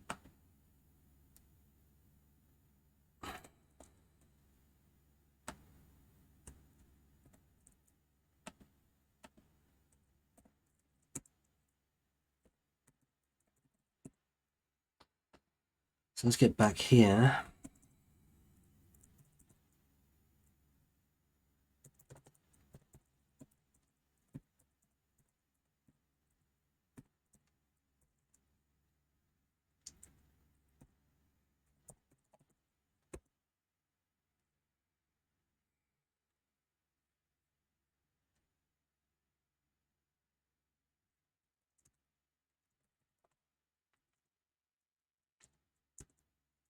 So I'm still John, obviously. So I can't write in Yusef's folder. But I can write here. Can I not? I can write here. Okay. So let's grab that again.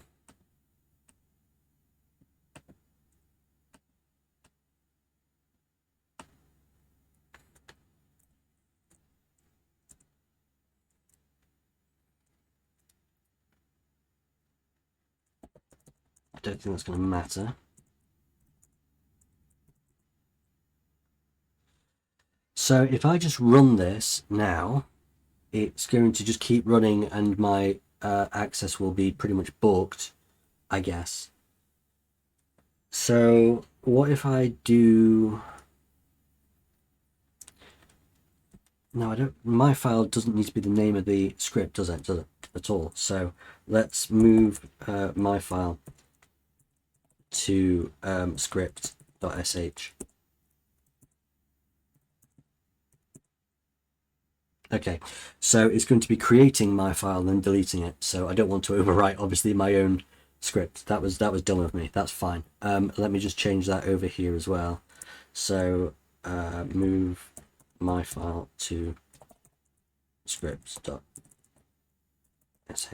and I'll also put in here our code in brackets script.sh. Now, in order to run this without it actually freezing or stopping us doing anything else, I think what I'm going to have to do, I'm doing for time, nearly another hour gone.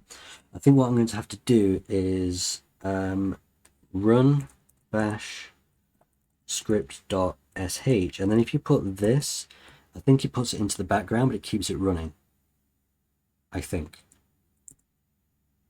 Uh-oh. I was wrong. I was wrong.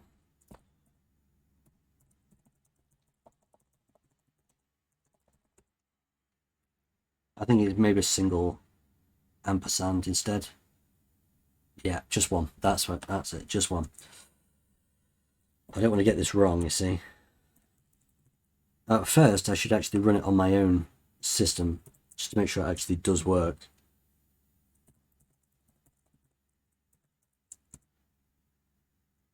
So in another window, what I can do now is ls. My file exists. My file doesn't exist. It's symlink, not symlink, not symlink, not symlink, right? Do you see? So it does actually work. It does actually run. That's good. And then cancel it. Do you see what I mean about it not letting me do anything else? Oh my God. It really doesn't let me do anything else. There we go. So let's try this again. sh with a single one of those. So now that's started a new process with this running in the background, which means technically what I can do now is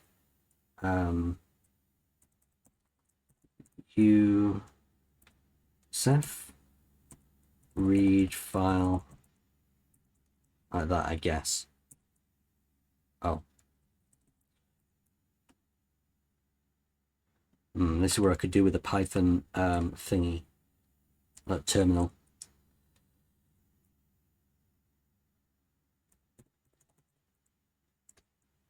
Because otherwise I'm going to have to keep on pasting this in unless I create it on a loop. Oh, that was it when it wasn't the symlink. It got it as moo. File not found.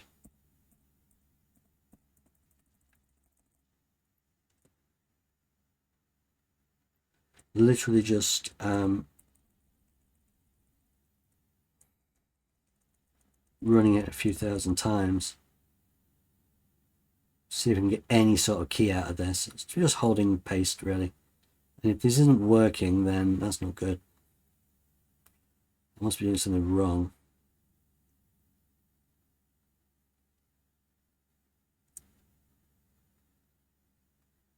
It's reading it as moo quite a lot, but it is not a single time got it as here it says failed to open the file.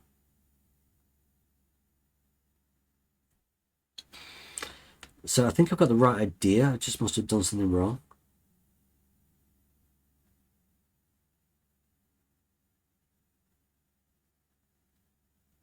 So I need to edit my code then.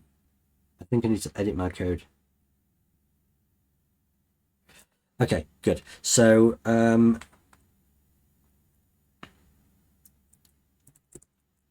let us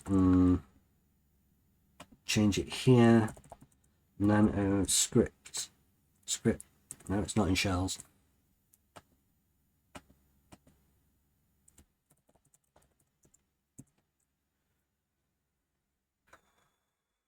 So I'm sure that's right. Home Yusuf SSH ID RSA, and it removes the file.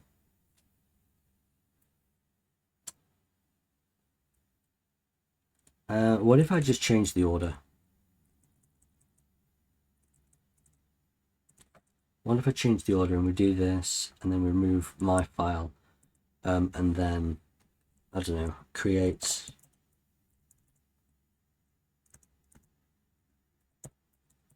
Or is it because there's contents in the file? It could be because there's contents in the file. So we can just recreate it this way without adding any contents at all, I suppose. Okay, let's just make sure it still works.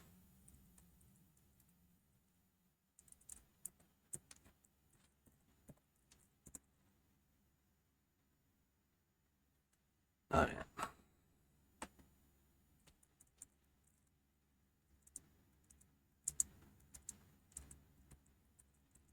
Yeah, okay, that's better, I think. Don't think it makes a massive difference, but maybe it does. So we will remove script and then wget http 10.14.102.67 script dot. We're going to chmod it. We've already got something else, actually. We've already got something else which is messing with my file. We've got another thing still running. That ain't going to be good, is it?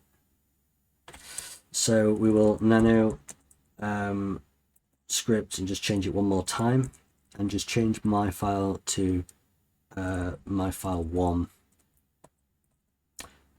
So now it's not even going to try and access my file anymore. Probably.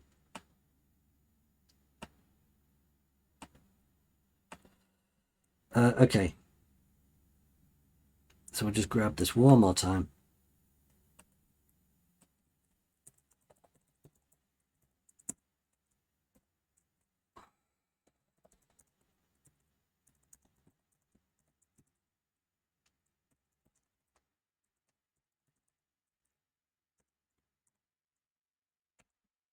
So that's now running in the background with my file 1. Okay, Yusuf, read file, my file 1. Although maybe, I've just thought of something. It says file not found.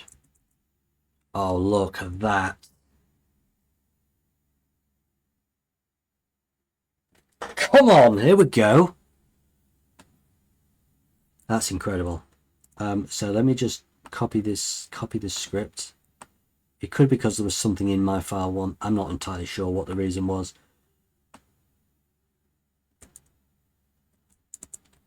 We run this on the target with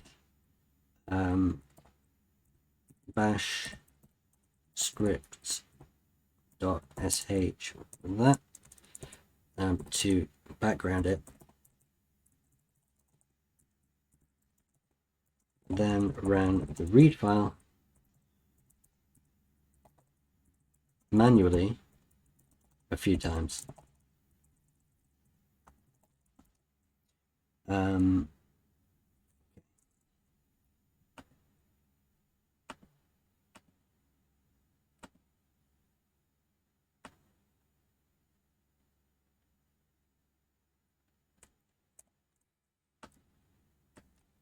That is a victory, man. That is fantastic. Okay, we've finally got an SSH key. I'm just hoping it's not password protected because, you know, one thing at once. I don't think we're going to have to add another hour to this. We've been 2 hours and it's meant to be 160 minutes, so we're not too far off what's recommended.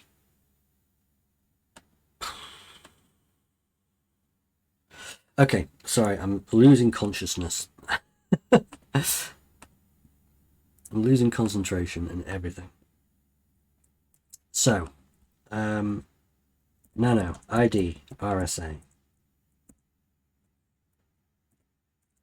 Get rid of some of this stuff because we don't need all this.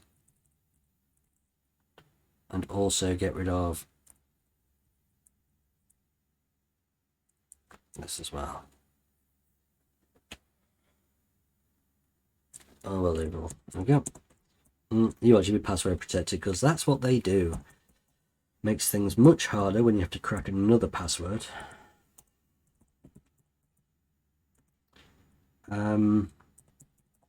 It's at. What is the IP? Anyone? That's good enough for me. Yeah, okay. Nearly good enough for me.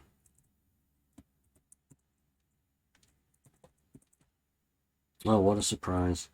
I wonder if it's that database password from the start. Unlikely. Okay, so permissions as well. So chmod ID RSA. Oh. What's it suggest? Can never remember. 664. Oh no, 2 open. 600.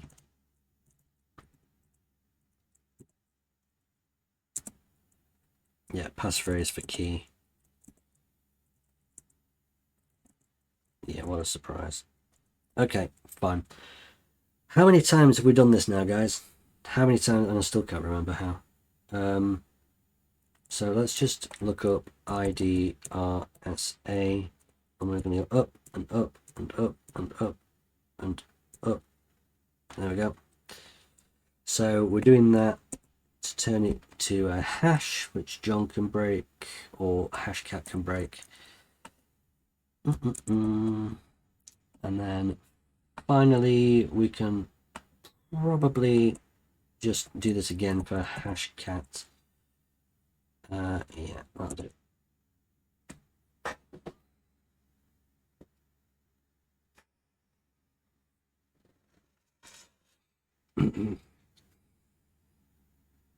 How are we doing? No hash mode matches the structure of the input hash. Really? Does it not? Okay, let's nano hash.text then, and we'll get rid of this at the beginning.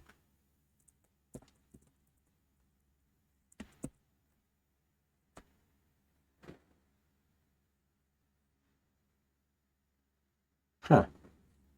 Interesting.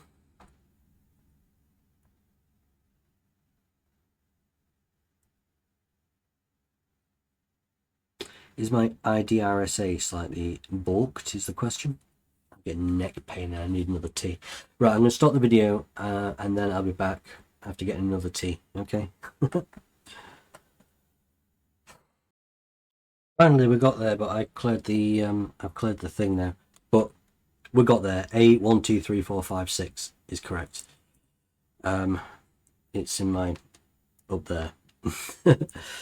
So sorry that you didn't see me cracking a password for the 15,000th time. I just used John instead of Hashcat. Sometimes it works, sometimes it doesn't. But we got in, that's the main thing. Yeah, you really don't need to see me crack a password for the billionth time. Good. We're not there yet, though, are we? This box seems to be going on forever. I took quite a bit of time, actually, because I went for a walk. So we'll add an hour. This has got to be near the end now. It has to be. I don't know where the second flag is, to be fair. Kind of getting lost and found, can we? I don't know where flags 2 and 3... Well, 3, I guess, is in the root. 3, I guess, is in the root folder. Unless it's in... It could be in the SSH.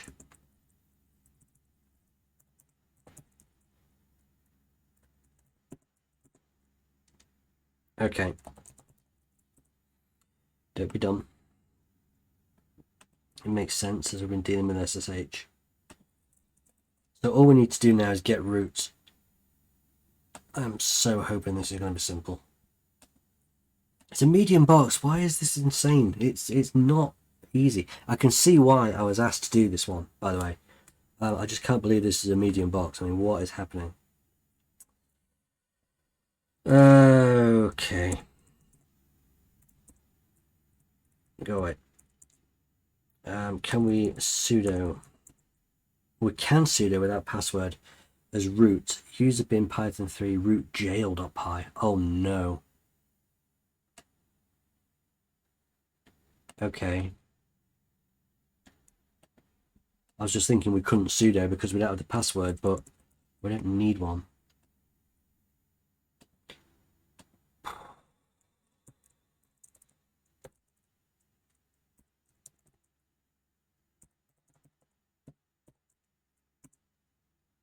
Permission denied.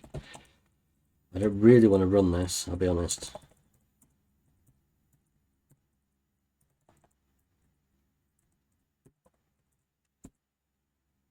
Welcome to Python jail. Wrong input.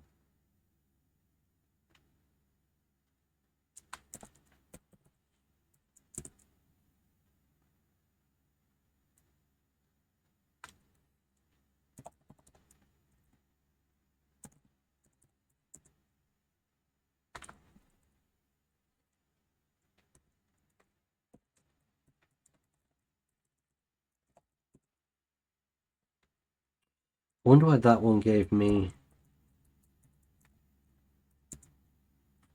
I remember something about breakpoint at one point or another.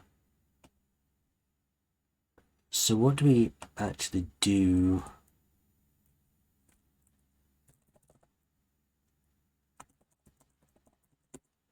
Python jail escape.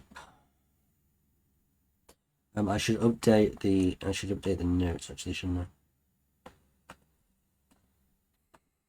I remember something about breakpoint before. Maybe it doesn't work on this one. But we can have a look, see. OS system cat flag.txt. Yeah, that could work. But it'd be root flag.txt, won't it?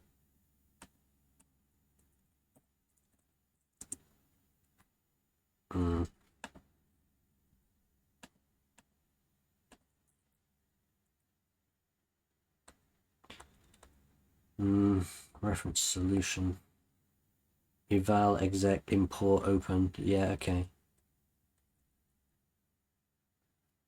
You're jailed.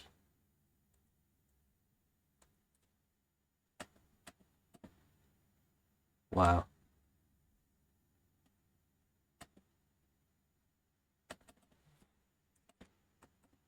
I mean, not even going to pretend to understand this.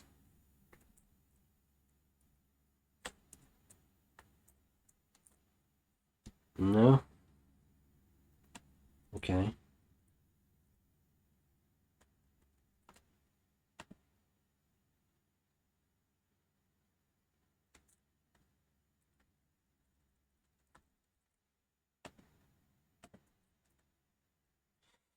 I'm not going to pretend to understand these. Let's have a look in the Git book, which is quite useful. To be honest, I've been there many a time.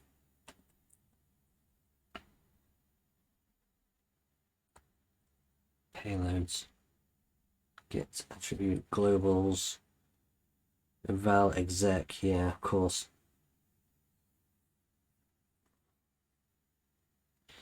Bulletins, dict, import, cat, etc, shadow.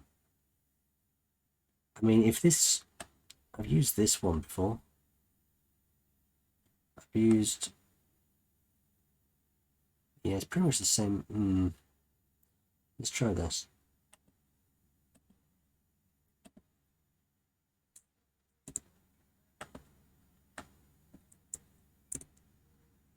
No, illegal input. Okay.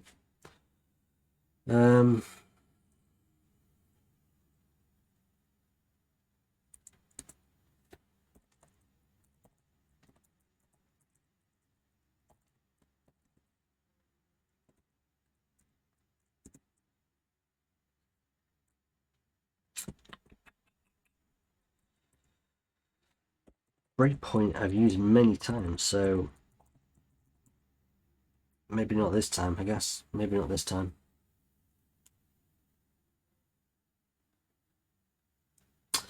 I wonder if I should print that. I wonder if I should use a print.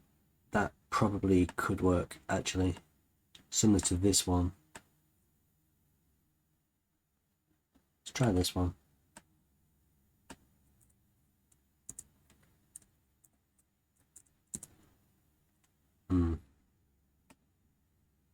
What happens if I print this one, or do we need the whole lot?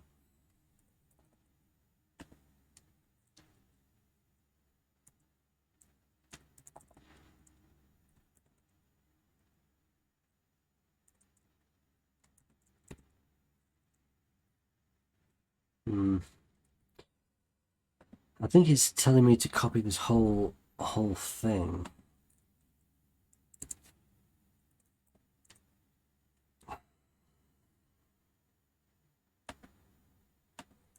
Okay. Exec import print open.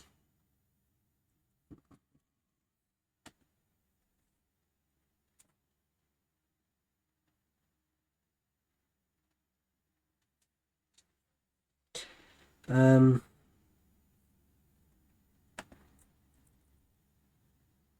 don't really want to do one which has try hack me on here just in case. Python scat sandbox escape, Python jails escape. So I've got some more here.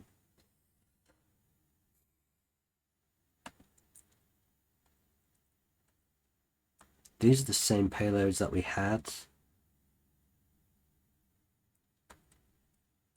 These are the same payloads as we had before.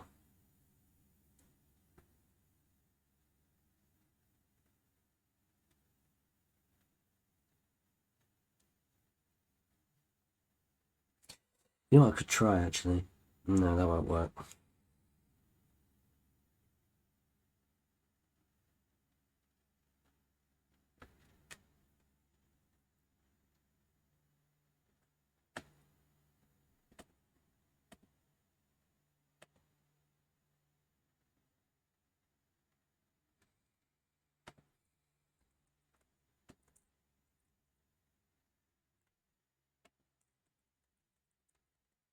Medium is such an awful site.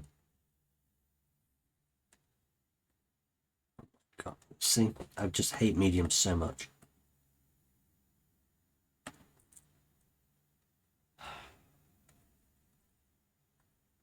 Yeah, that's what I'm sort of trying, I think. But without all of these, yeah. Any such function, dict open, yeah. I'm not looking to open a file, I'm kind of looking to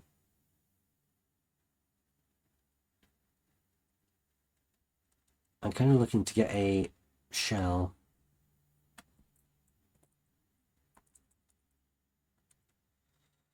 PyGel cheat sheet.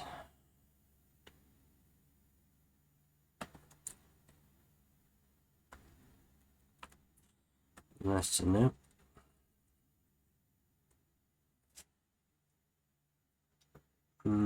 Bulletin globals, yeah. See, breakpoint, that's what I was trying. I mean, I wonder if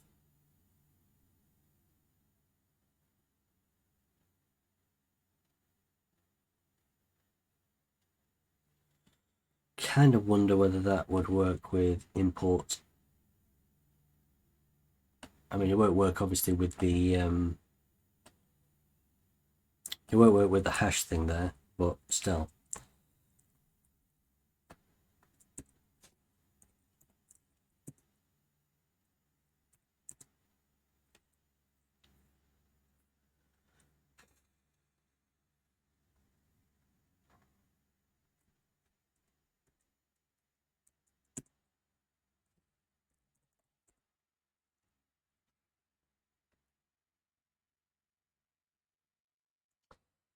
I mean, what happens if I do that?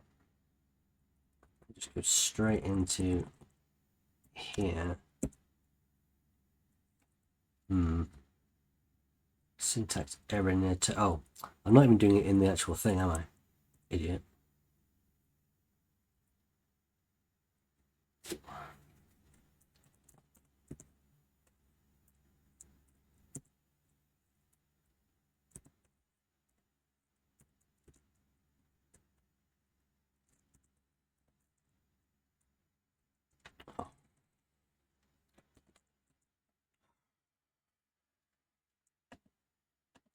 Let's have a look, see what else we got. Open flag, yeah, subclasses. I'm looking for something to get a shell. Popular modules. Sys modules, OS, system, SH. Maybe. And we've got breakpoint hook here as well, actually, which we'll also take a look at.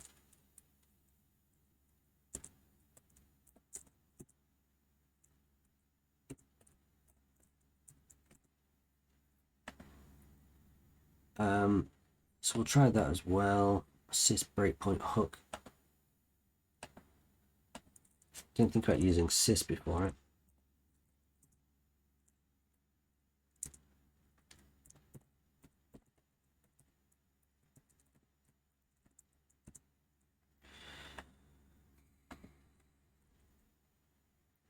It's really just a case of guessing, I suppose. So yeah, classes and subclasses. Audit hook.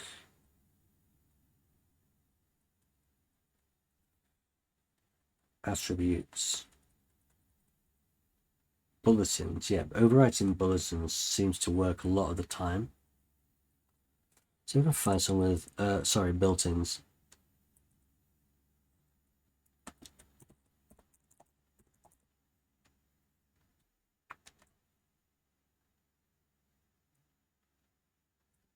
Maybe.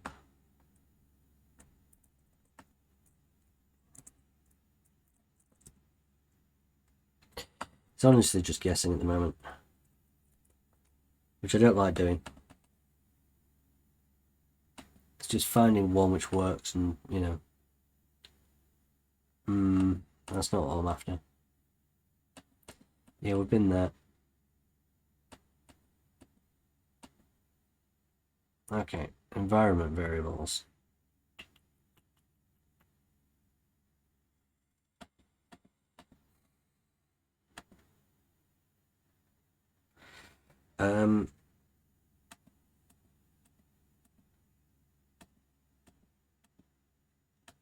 Honestly, I can just save all of these into a list and just put them in a loop and just try them all, because there's no logical way of doing this at all except just guess your way through. I think somebody has a logical way of doing this, please tell me, because whenever it comes to Python jails, I just try a bunch of stuff, and sometimes it works and sometimes it doesn't.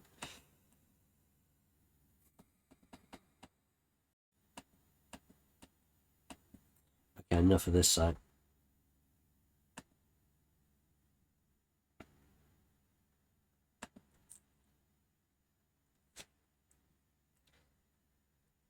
Next step in setting up that's setting up a thing, isn't it?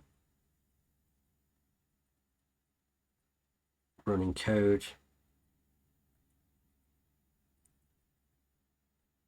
Getting characters. So this is setting up a jail. That's quite interesting to read. I might have to go through that at some point. Python scopes, globals, exploiting. Yeah, there's probably a clever way of doing this piece by piece. Honestly, I'm just tired. I'm tired. This box has been horrible. This box has, it's not been good. No, it has been good, but not on my brain. So I'm gonna have to just take a break. Ridiculous. Right. Built-ins, this is what I was searching for. So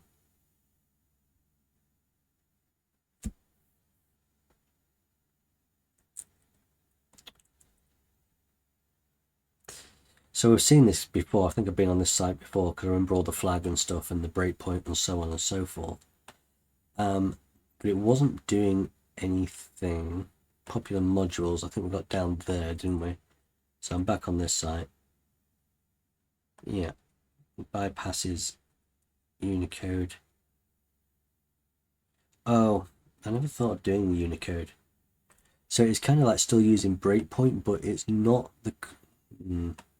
like the O's are different. What is that? What actually is that?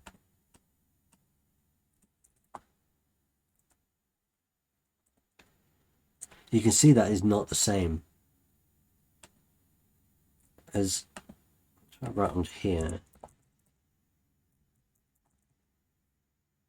That is not the same. These are Unicode. That's dumb. I'm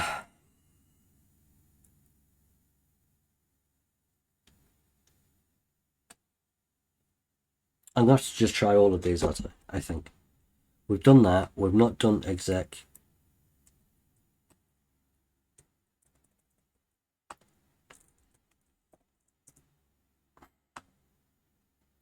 We've not done a val input either. Oh no, that's the wrong one. Besides, we need to get back here. The reason why I'm so fixated on things like breakpoint is because it's called Breakme, and that just makes the most sense. Like logical box name.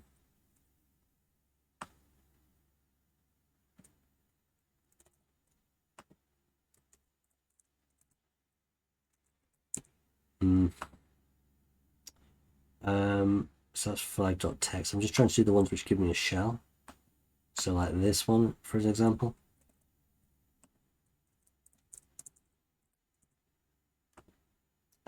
This one has got sh. So any which have sh in there for a shell, then I will absolutely definitely give that a go. Just at the point now, I'm just trying everything. There's probably a really logical way of doing this. I'm just in a brute force mood, and not only that, but I'm in a manual brute force mood, so that's even more fun. I could do it in a loop because I can use sudo without. Can you use sudo in a loop if it doesn't have password? Or is I down here, I think? All illegal input, I mean... Yeah, breakpoint hook, same as breakpoint. I've tried that. Sys modules.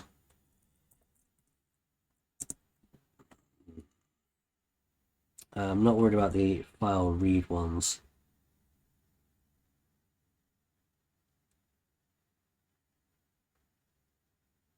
I mean, then we've got the Unicode bypasses, which I've already just taken a look at and dismissed. Look at that. Oh my god.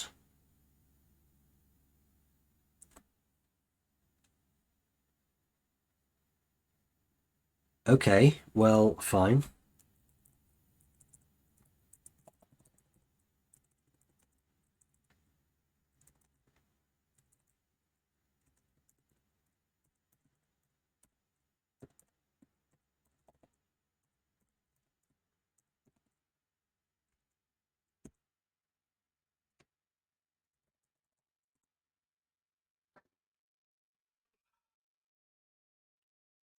Just finding the right one. Unicode bypass.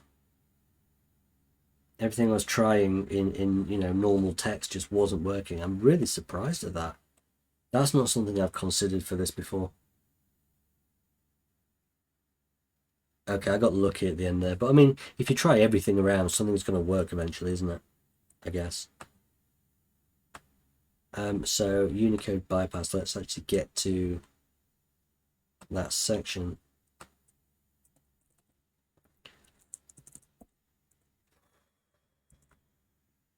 Use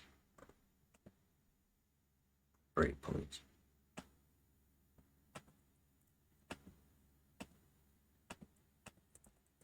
That took ages. Now I can see why. Now I can see why it was like a 160-minute box or whatever. Let's just get this done. I'm fed up now. I'm just done.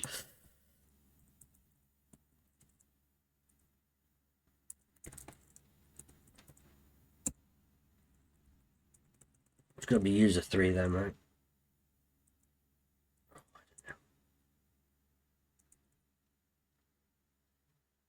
Jail pi root dot root dot text. Right.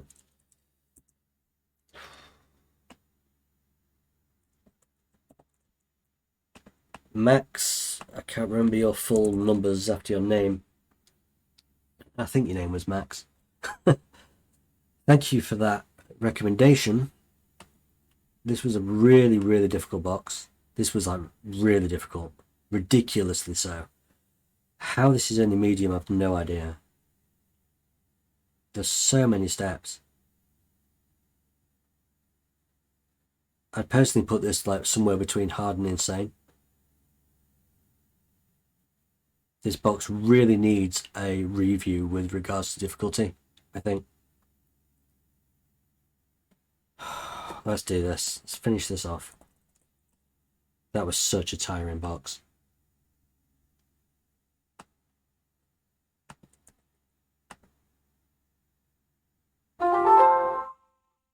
That's a new thing. They've got noises now.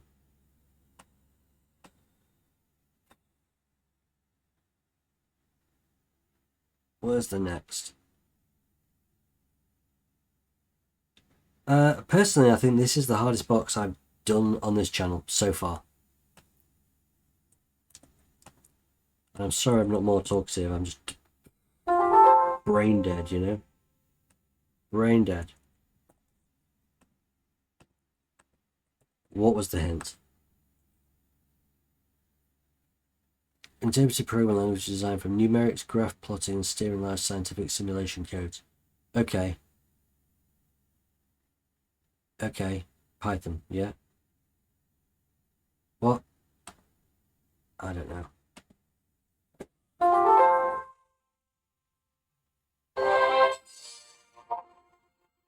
Well, that's new and terrifying.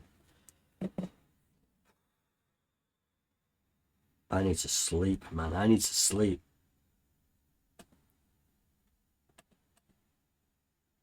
Thank you so much for joining me today. I need to rest before the next one. I need to do something. I'm hoping that the next one on Hack the Box will be a bit easier. The last one I did was insane. So I'm hoping the next one will be a little bit easier. Thank you for joining me. Please leave a like, subscribe, share the video around, share the playlist around if you can. And please visit Nethemba.com for all your pen testing needs. Man, that was rough. Thank you, Max.